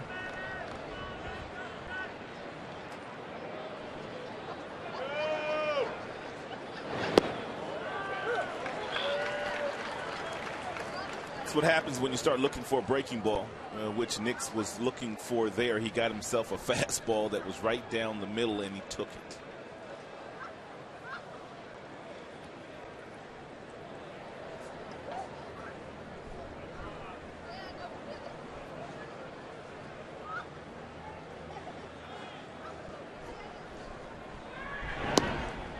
Make it 2-2 now on Nix. Now you're getting the slider he's looking for. That's one of the things that I used to do myself. Sometimes as a hitter, you go up there looking for something you can't hit.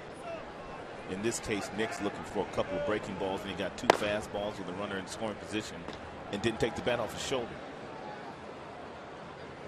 Perry and Schlereth, the righty-lefty combo, warming up.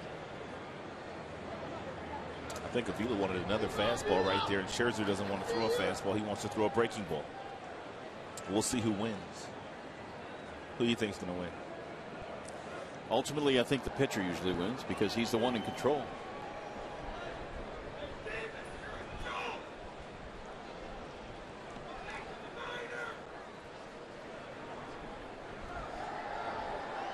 Leadoff infield hit by Patterson. He was sacrificed to second.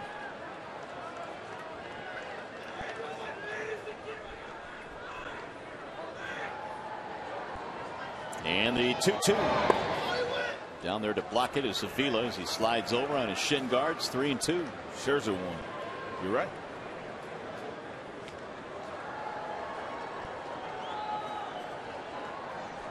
Rajay Davis waiting on deck. No need for Max to throw a fastball here. Doesn't have to. He can throw that breaking ball. It doesn't necessarily have to be a strike, and he still might get Nix to swing right over the top of it if he locates it well.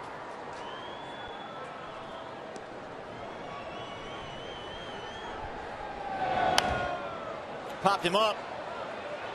Kelly, does he have room? He does not. Look out below. How you doing down there, Barry? Barry got some sun over the weekend. Yes, he did. Hanging out at the beach, maybe. I guess he had the camera on autopilot because he was getting out of the way. I think ping-ponging in there all over the place.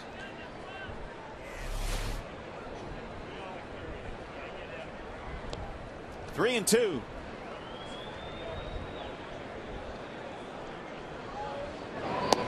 And he got it. Strike 3. A fastball that time from Scherzer, and he caught the outer edge. 9 strikeouts for Max.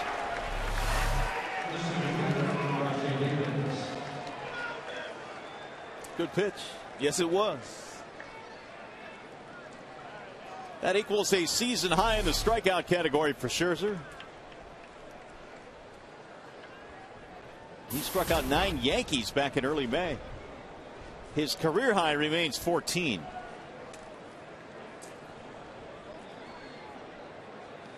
Now with 2 outs, Rajai Davis. He is showing bunt. Davis 2 for his last 22. Rajai's been in a couple of really bad stretches. Earlier this month he was 0 for 23. Former Oakland Athletic.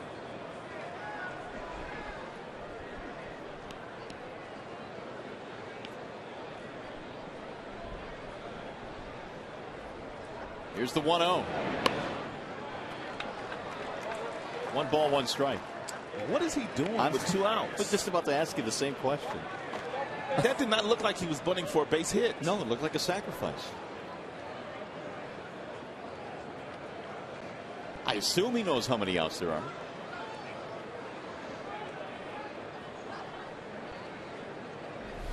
I mean, this looks like a sacrifice bunt. Boy, doesn't it? 1 ball, 1 strike.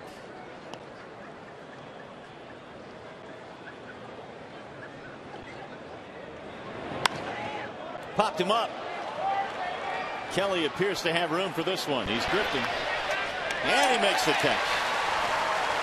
Hitting over. No runs to hit. And they leave 1. Stretch time.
Sports Detroit is the Dan Patrick Show. Don't miss 3 hours of exclusive guest breaking sports news, insider access, and pop culture commentary. The Dan Patrick Show, weekdays at 9 to noon on Fox Sports Detroit. Well, we have a wall-side windows pitching change. Mr. Jason Frazier will take over now for Toronto. 34th game now that Jason has been in, and he comes in with good numbers. A 2-1 record. The earned run average is just a shade over 2.5. Lots of strikeouts. Opponent's batting average very low. He's done nice work for John Farrell.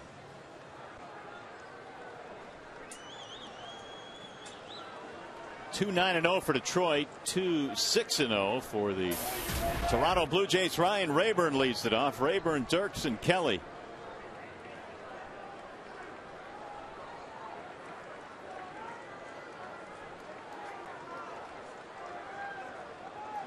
Tigers have not scored since getting a run in the 3rd tonight. Rayburn is 0 for 2, strikeout and a flyout.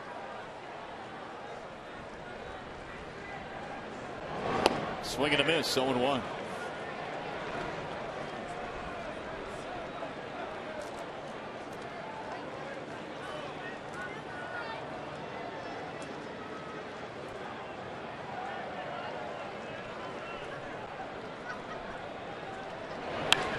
Driven to left center field. It'll get down. Base hit. Rayburn leads it off with a single. That'll be the 10th Detroit hit in this game.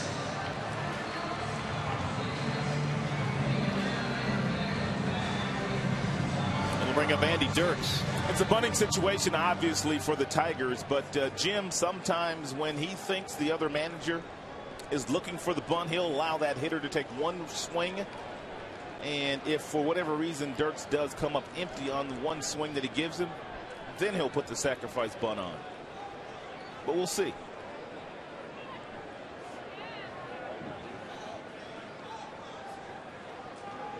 Dirks had a walk back in the third, 0 for 2.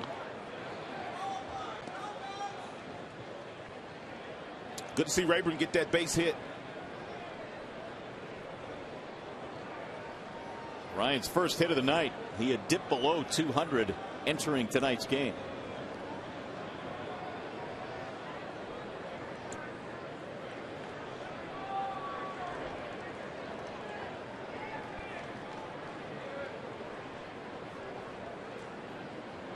He shows bunt. 1 ball to no strikes.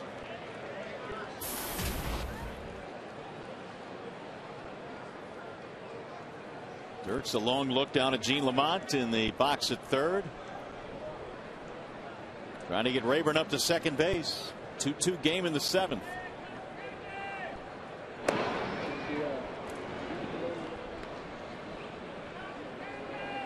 And now Lamont is calling Dirks down the line at third.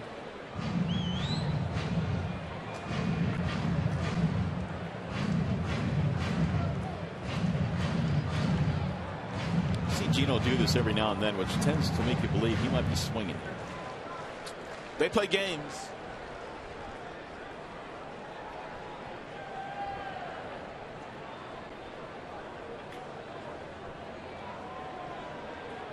Nope, he's going to bunt it and lay it down to the right side. Hill, quick throw. Got it. That is a really good play by Aaron. Oh, he's safe. He pulled him off the bag. Oh, yeah. Here comes John Farrell. What took so long for the call? I don't know. It's as if he took 4 or 5 extra seconds to indicate. He doesn't even know what he called.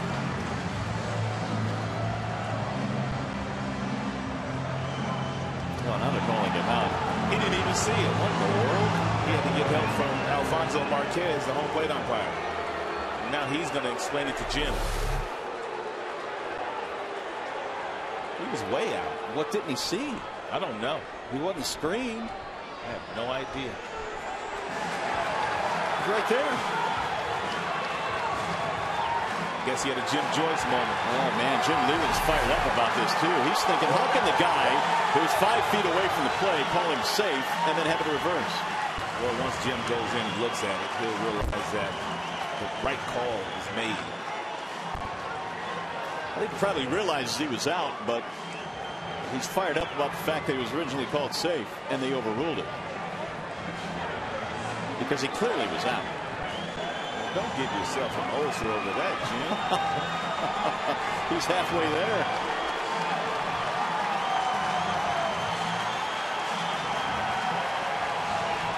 Yeah, see, that's exactly what he's talking about. Your guy right there, 5 feet away, called him safe. This is as animated as I've seen the skipper, and there he goes. He's not done yet. Well, he showed enough. That's why he ran. I have never seen Leyland like this. Recreating the play and everything.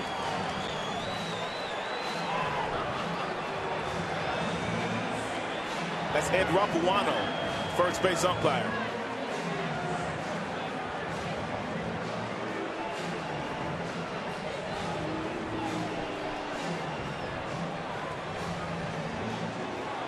So the sacrifice by Dirks will advance the runner.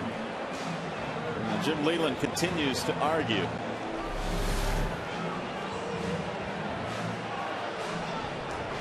Clearly out.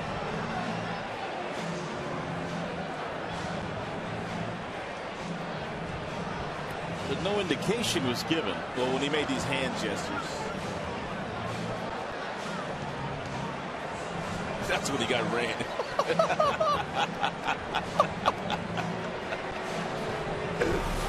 That is the best show he has put on since he's been here. And he's still going at it. Looked like Leland was playing a game of charades.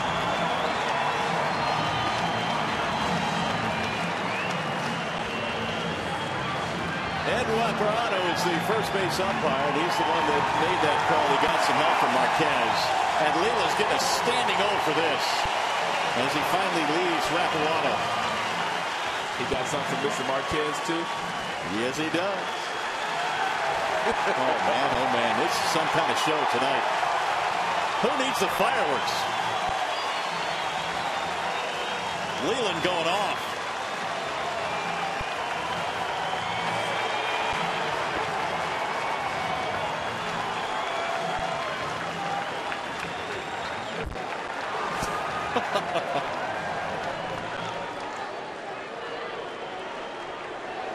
And he's still going at it. Jim just doesn't want to leave.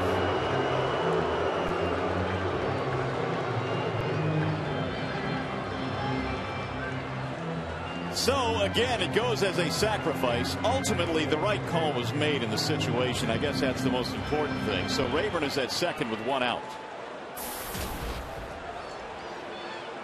And now Kelly will try and drive him in. Kelly is the only Tiger that has not reached base tonight. And he rolls one foul, 0-1.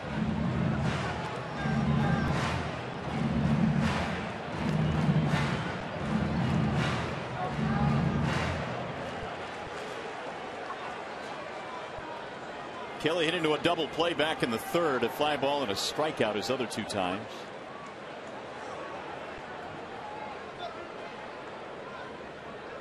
And the 0-1. Ball outside, 1 ball and 1 strike. Skipper got really animated there, so if you may have heard some of the language that he used on the field, we do apologize for that. Happens in the heat of the battle.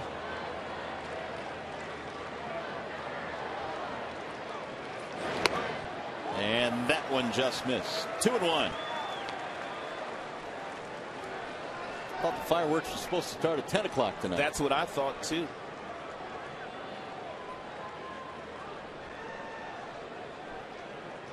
Rayburn led it off with a single. He's at second with 1 out. Way high. 3-1. Well, that got the crowd fired up. There is action. Mark Zepchinski warming up. Blue Jays have some decent arms in their outfield. Their right fielder, Jose Bautista, has 8 outfield assists. If Kelly hits one in that direction, and Gene Lamont will have to think twice as to whether he's going to send Rayburn home or not.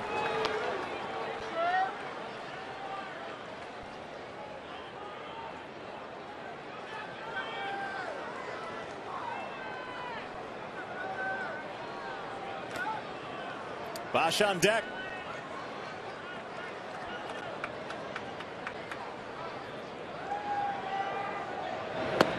Way outside, and that is a walk. Put 2 aboard, and now you've got the meat of the Tigers lineup coming up.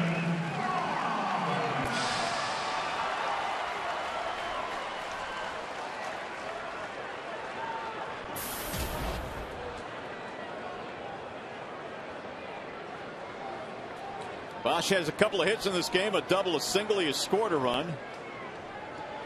Brendan now has scored 53 times this year, 6th best in the American League, so he really has been the recipient of the guys hitting behind him. Cabrera, Martinez driving in runs, Peralta.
going back, circling, makes the catch.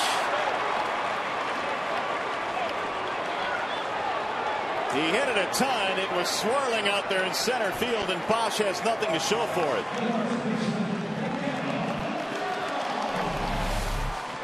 We know that Comerica Park is an unforgiving park, and with the speed that Davis has, he's able to run it down. Rayburn initially went halfway, then he thought about trying to get back to tag to get to third, but didn't get back in time to do so. And as a rule of thumb, with nobody out, you want to tag up, and it's not all that important if there's one out. You have to make sure you score if the ball lands in the outfield.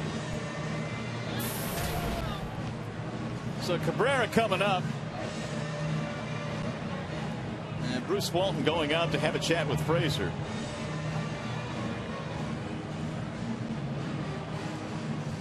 Runners remain at first and second, and Miguel Cabrera will have an opportunity with 2 outs.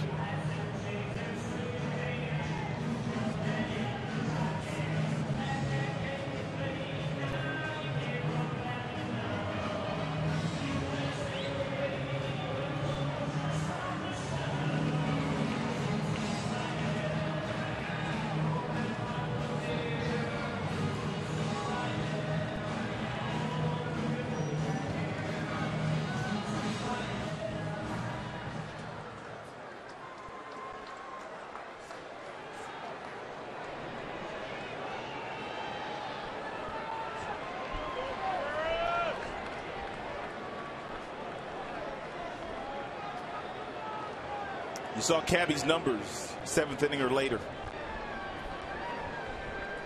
He got the big hit in yesterday's game with the bases loaded. He singled into the outfield, which put the Tigers ahead in the 8th. That'll go foul down the left field line. 0-1 on Cabrera. The Tigers have 10 hits in this game tonight. They could use a big one right here.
On a line knocked down by Hill. He has time though, and Cabrera is out.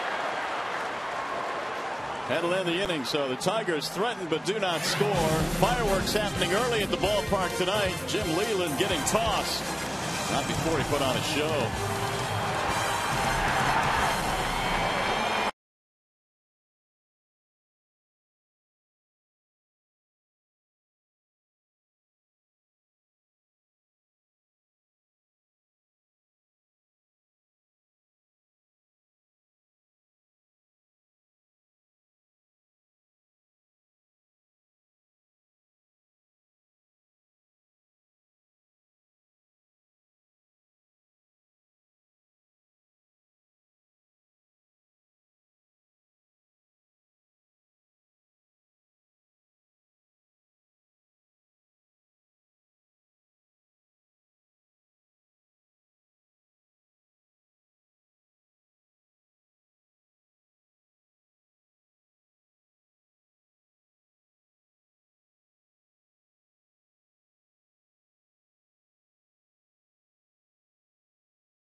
It is a 2-2 ball game tonight as we go to the top of the 8th inning here in this makeup game between the Tigers and the Blue Jays.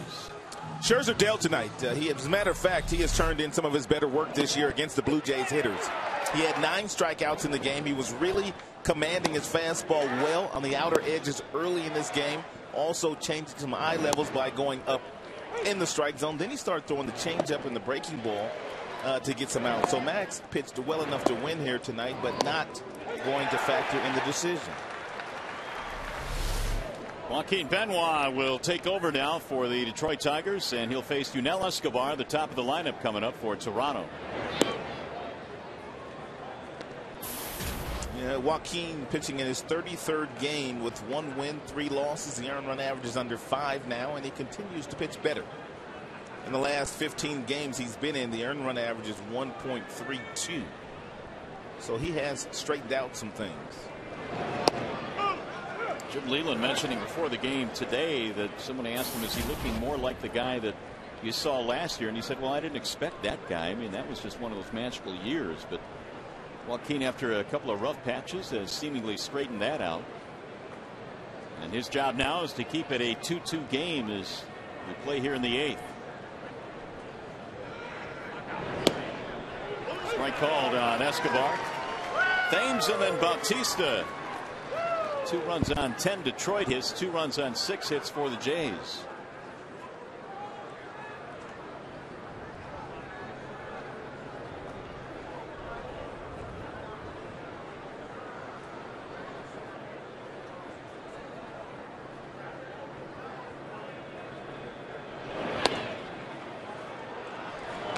Make it 2 balls, 2 strikes on Escobar. Single and 3 at bats tonight. Eric Thames waiting on deck.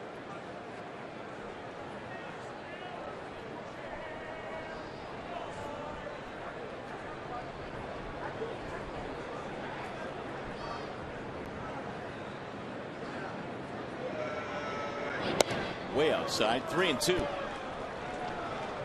Mets coming to town next. And then San Francisco for the rest of this homestand as we march toward the All-Star break in the month of July.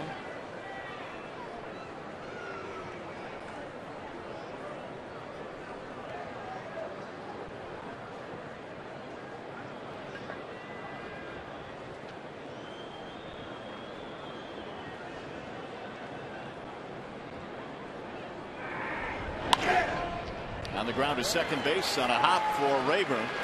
Escobar retired, 1 away.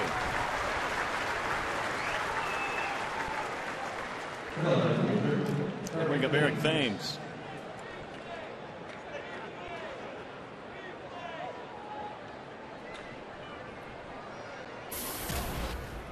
Thames a double and a run scored in the 4th. The Tigers raced out to an early 2-0 lead. The Jays tied it up though in the 4th inning. Thames was part of that. And he looks at strike 1.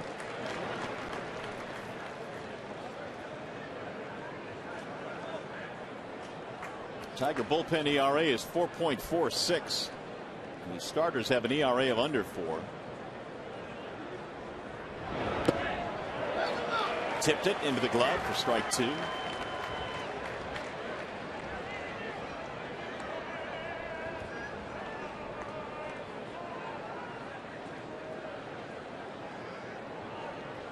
Benoit needs 31 more appearances to reach 400 for his career. And he got him, strike 3. Thames is punched out. When Joaquin is spotting his fastball the way that he spotted this last one, that's the Joaquin of last year. 4-seam fastball right over the top, located beautifully. Tigers pitching tonight now has 10 strikeouts, 9 for the starter Scherzer, which matched a season high. Now the dangerous Jose Bautista. Big swing, 0-1. Good pitch. Bautista has not been seeing many fastballs these days. And if he does get a fastball, it's out of the strike zone. Good slider there by Benoit.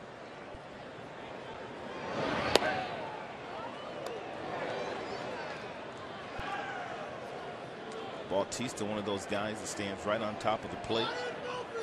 Dead pull hitter with a lot of power. As a matter of fact, his hands are resting right over the plate.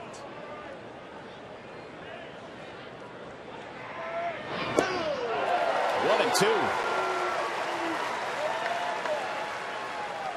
He's trying to hit a home run with this particular pitch, and it's an unhittable pitch.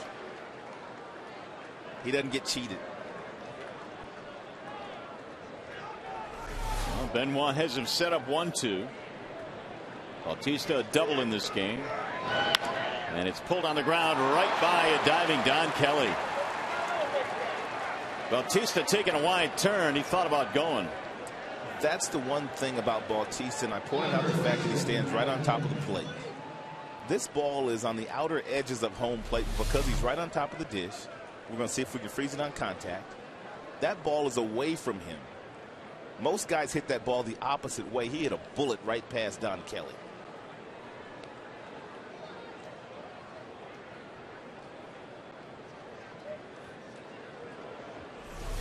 Seven hits on the night for Toronto. That'll bring up Adam Lind, their cleanup hitter.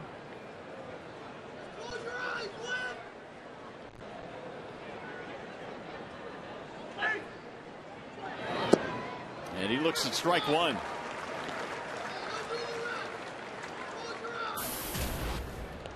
If you're Bautista, if you're Joaquin Benoit here, you can't allow Adam Lind to beat you.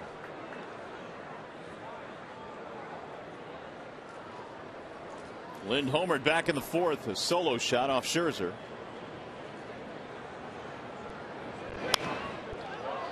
Oh, 0-2.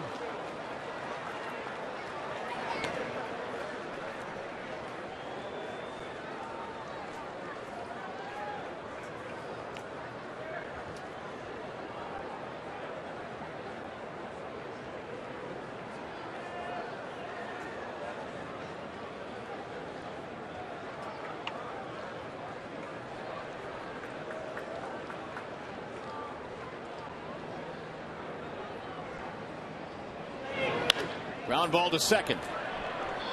Rayburn will go to first, ending the inning. No runs, a hit, one left. We go to the bottom of the eighth. Tigers baseball tonight presented by Bell Tire.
Tigers and Jays tied up at 2 as we play in the bottom of the eighth. Tigers 3 through 5 hitters have been awfully productive tonight.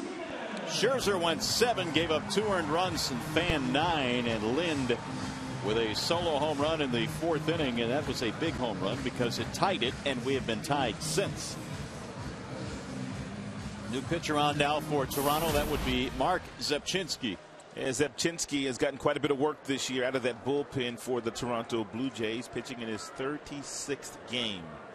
28 strikeouts and 31 1/3 against 12 walks. In the league, hitting just .221 against Mark. So Zepchinski will have to try and navigate through Martinez, Ordonez, and Peralta.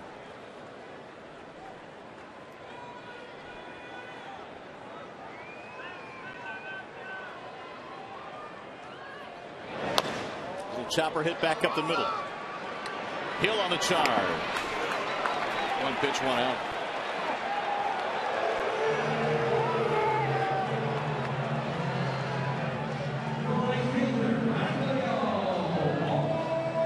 Zepchinski's 36th appearance here tonight leads the ball club. He's also 5th in the American League, so he's been used quite a bit. Out of Yorba Linda, California. Ordonez tonight 1 for 3.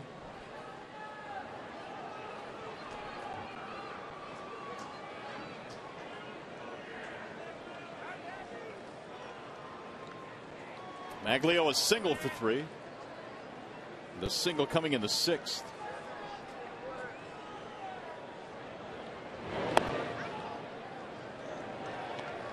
Which makes him 4 out of 13 on the homestand now for the Tigers. Batting in the 6th spot tonight for Jim Leyland. Here's the 1-0. Pulled on the ground and through, base hit. Maglio has his 2nd hit. So if they want a pinch run for him here, Ordonez becomes the go-ahead run. And here comes Austin Jackson, so he's going to hit for Maglio.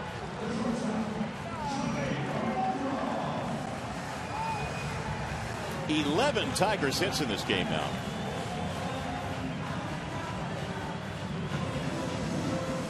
So Zepchinski will depart the scene. Pitching change here in the 8th. We'll be back.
In Phoenix, help send your favorite Tigers by voting up to 25 times at Tigers.com. So vote early and often. Cast your all-star ballot now at Tigers.com.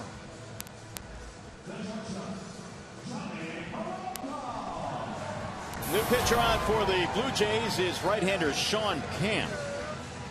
And he'll be on to take on Peralta here.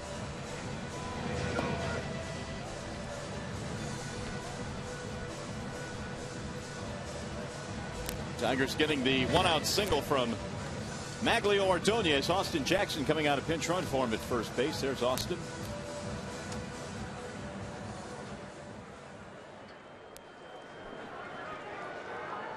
Maglio tonight 2 hits.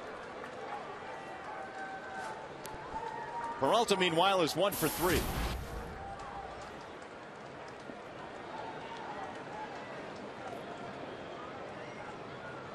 And a .308 batting average for the year.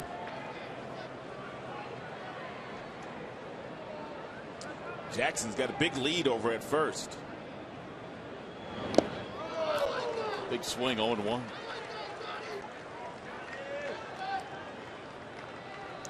And Johnny has had very little success against Camp in his career.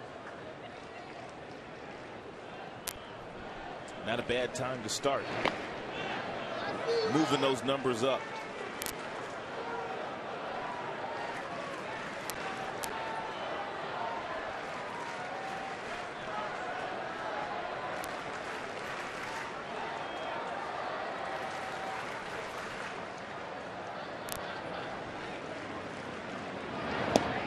Big swing, 0-2.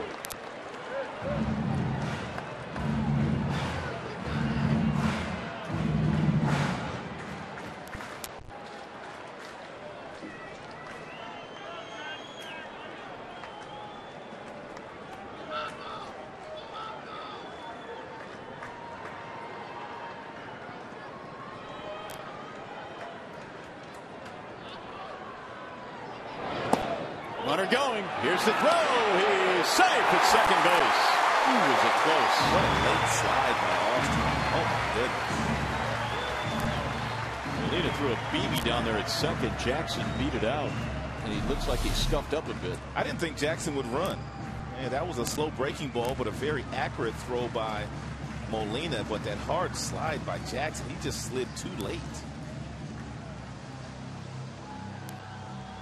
And the reason why I was not quite sure whether they would send Jackson or not, because if Johnny Peralta makes an out, they'll walk Avila, so he won't hit. But with Jackson standing at first base, I don't know if Farrell would have walked Avila.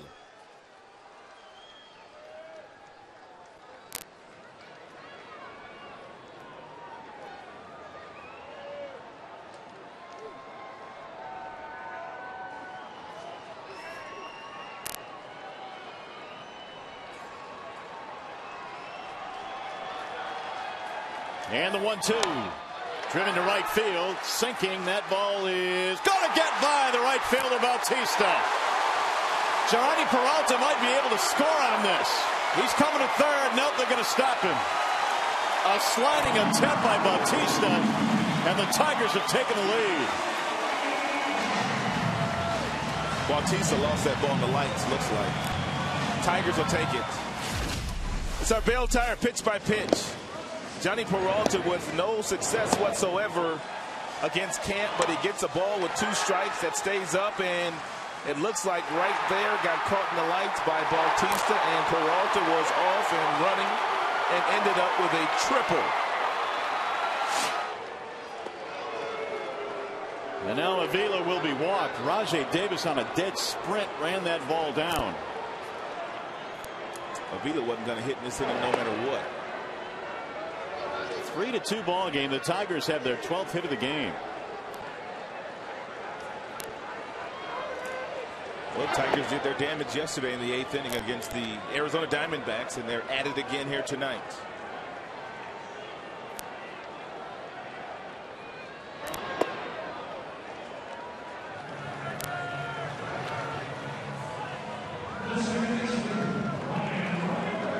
Take one more look at the right fielder Bautista, who looked like he had a pretty good beat on this ball, and all of a sudden at the last moment does not make the play.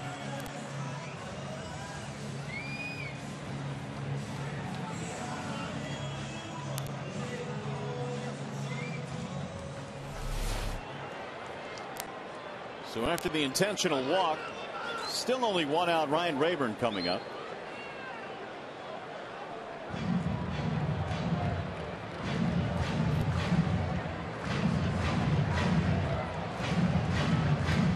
Runs on 12 Tigers hits, 2 runs on 7 Blue Jays hits. Peralta's triple has given Detroit the lead.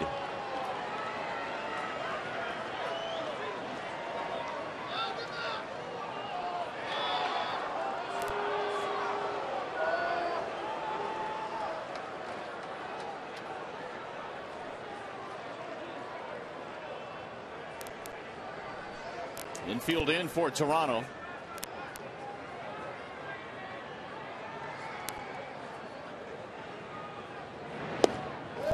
sails outside 1-0.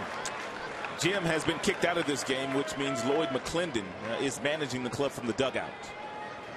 He and Gene Lamont kind of share the duties. But because Lamont has to go out to the third base box, Lloyd is taking care of the dugout. And apparently he is taking a long look at what's going on that scorecard. And apparently the Toronto Blue Jays feel like this might be a squeeze situation for the Detroit Tigers.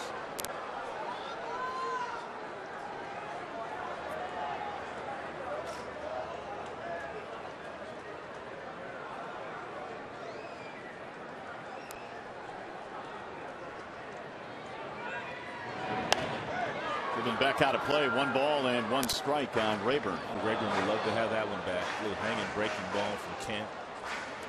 Looked like Rayburn was trying to hit the ball to right field,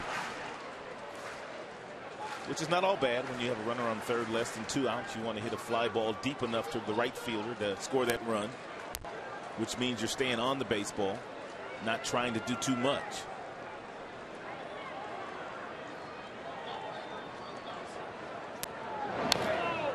Now 1-2.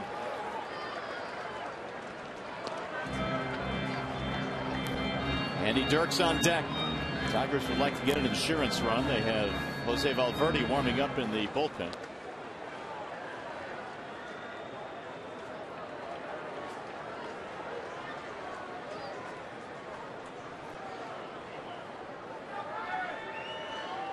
And Papa Grande just watching the action. He was actually up when Benoit was throwing in the top of this inning. He held off, and the count evens 2-2 on Ryan Rayburn. Single by Maglio. Jackson comes on a pinch run. He steals second, scores on the triple by Peralta.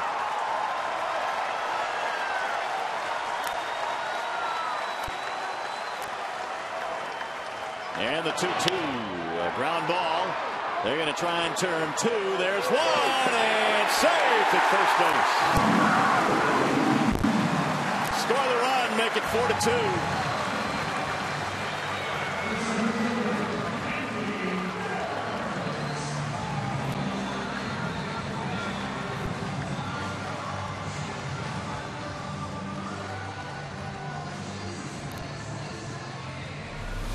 It would have been an awkward turn with the infield in. Escobar backhands the ball. He gets it to Hill, but Hill was trying to find the bag because he wasn't thinking that they were going to try to go 6-4-3 double play. And the Tigers dugout loved the fact that Rayburn was safe.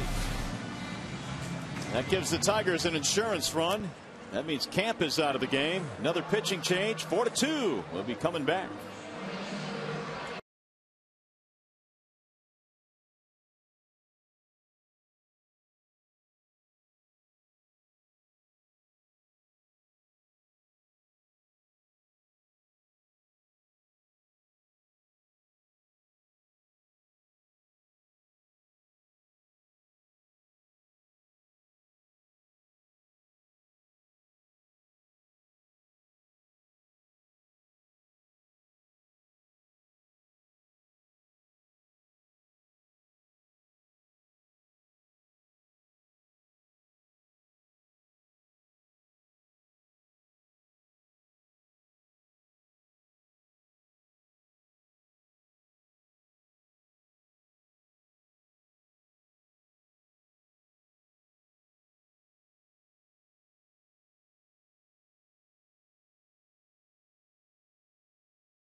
Bottom of the 8th inning, they lead 4-2, and back to the bullpen go the Blue Jays. It's Luis Perez. Only the 15th game that Perez has been in. He's won 1, and he has not lost a game. He has a respectable earned run average. You look at that bottom note, and and what he's done against left-handers.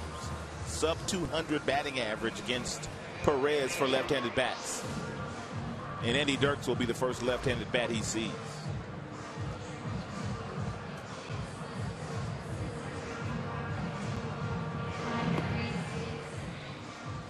So the Tigers get a couple of clutch knocks in this inning. The single by Ordonez started it. The triple by Peralta.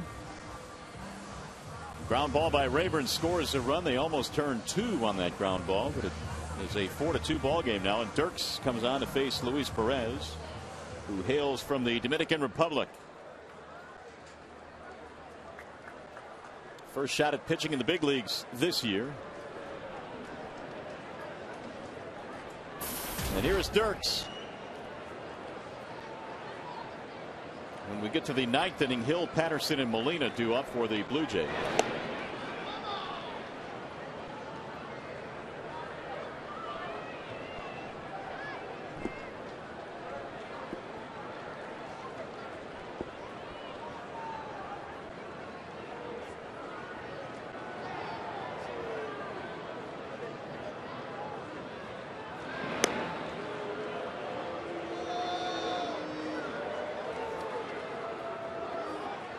I believe Don Wakamatsu, who is the bench coach for John Farrell, former catcher in the major leagues, former manager, handles the running game for the first-year manager, Mr. Farrell.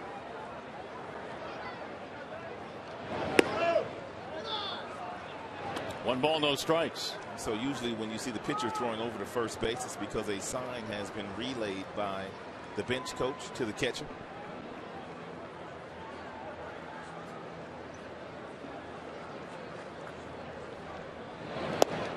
Check swing, strike called, 1-1. Andy Dirks tonight is 0 for 2. He has a sacrifice and a walk. He was part of that play that eventually got Jim Leland ejected from this ball game back in the 7th inning on the sac bunt. Major snappage by the skipper. As big as we have seen. It was hilarious, too. Ground ball right side. And Hill will throw him out. That'll end the inning, but a good inning for the Tigers. They get a couple of runs. Papa Grande getting set to check into this one.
Hopefully that'll be the case. He's got some making up to do, though, in the voting.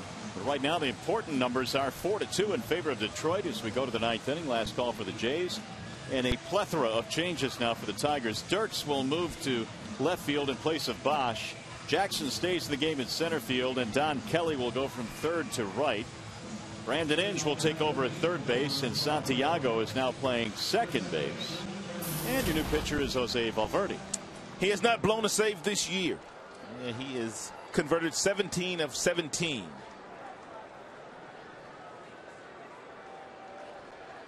His job here in the ninth is to get Hill, Patterson, and Molina. Those are the scheduled batters, at least. Aaron Hill is 1 for 3, has a single tonight. Tigers have out-hit the Blue Jays 12-7 as we go to the ninth.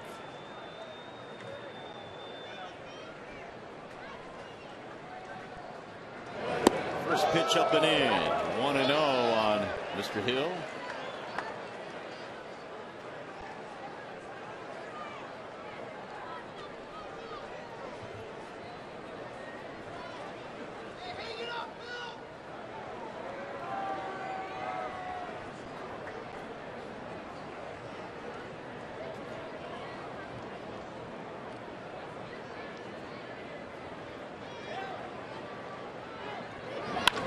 Bouncing ball to short. Oh, right under the glove of Peralta. Only his 4th error of the year. Wow. Did not get the glove down. That's why they tell you at home, kids, you work from the ground up. Johnny was anticipating that this ball was going to stay down. The glove never got down and went right underneath it. Pulled it up too soon.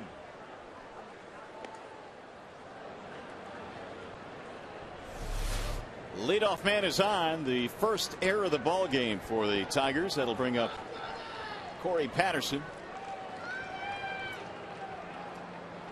0 for 6 career against Valverde. 4 of those at bats resulting in a strikeout.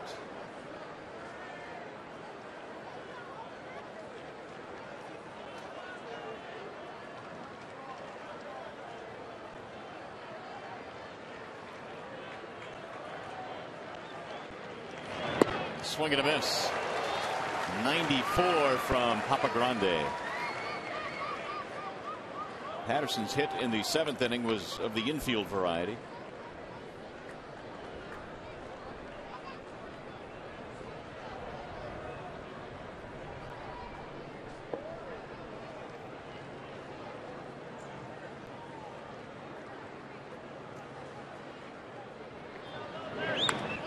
Make it 0-2.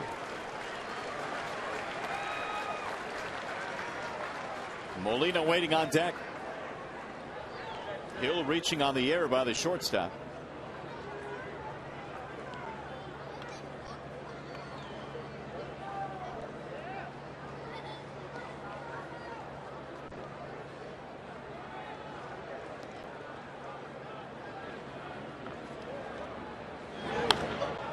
Fly ball, foul ground. Cabrera circling under it, 1 out.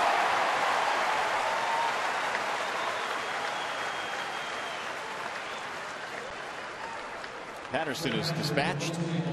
We'll bring up Molina, who I would guess would be a pretty good double play candidate. And Jose Molina this year has hit into 0 double plays. Yeah, but he's the double play candidate, though.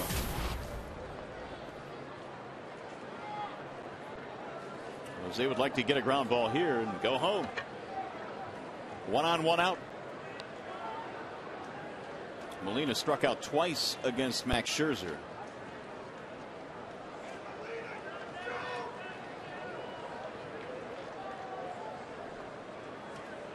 Runner goes. With no throw, there's a strike.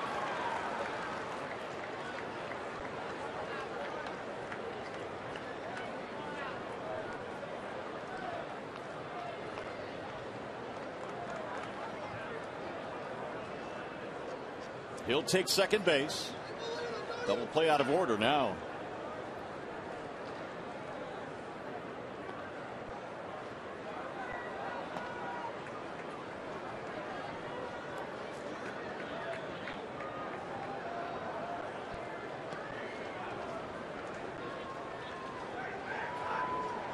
And the 0-1. Juan Rivera has moved to the on deck circle for Toronto. He brings some thunder off the bench.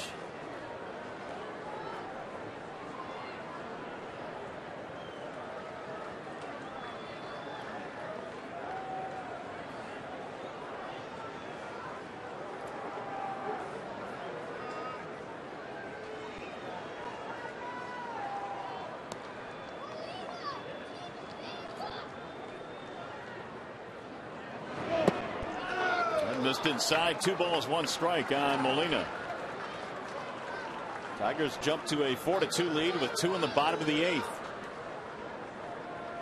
But an error here by Peralta has opened the door a bit here for the Blue Jays. Tying run coming to the plate here.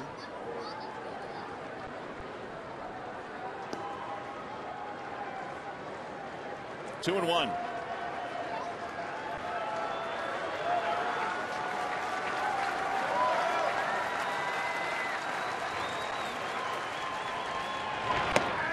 Three and one on Molina.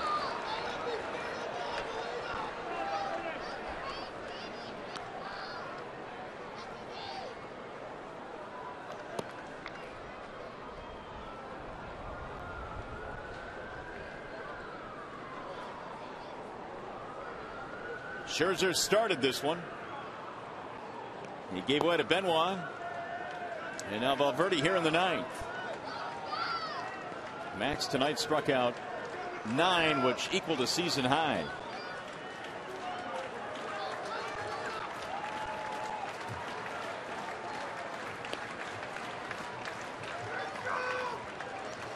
And the 3-1.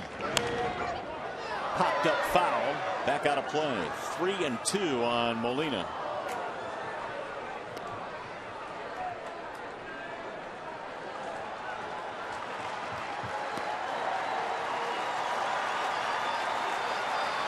The crowd trying to get into it. 25,000 plus tonight. 25,181 the attendance for this makeup game.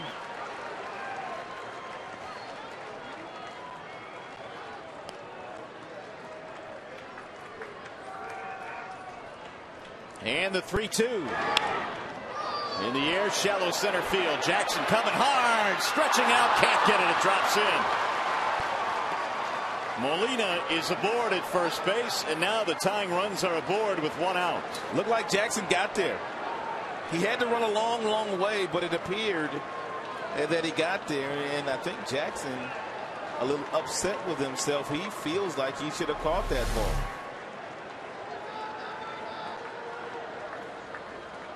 Right off the tip of the glove.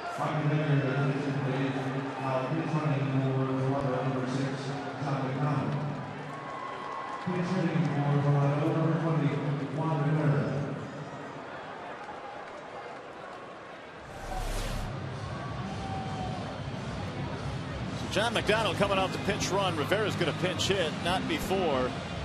We'll get a visit to the mound. There's McDonald, the former Tiger. He represents the tying run.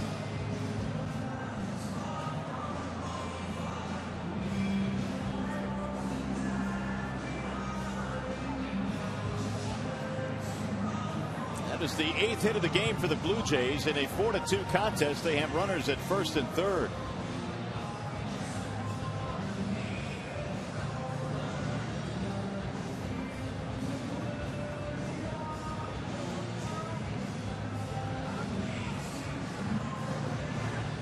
And so Rivera comes off the bench to pinch hit.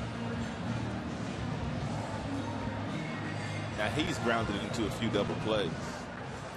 More than a few, 10, which is tied for the team lead. Yeah, but they can't allow McDonald to take that base, though. If they allow him to steal second base, then it doesn't matter how many double plays Rivera's hit into this year. Keep him on first base. Rivera this year is 1 for 5 as a pinch hitter. Tying run now at first with 1 out. And a bouncing ball back up the middle. Santiago has it. Flips to second. 1. There's your double play. And the Tigers hold on to win it 4-2. Something almost knocked Barbara Grande's hat off.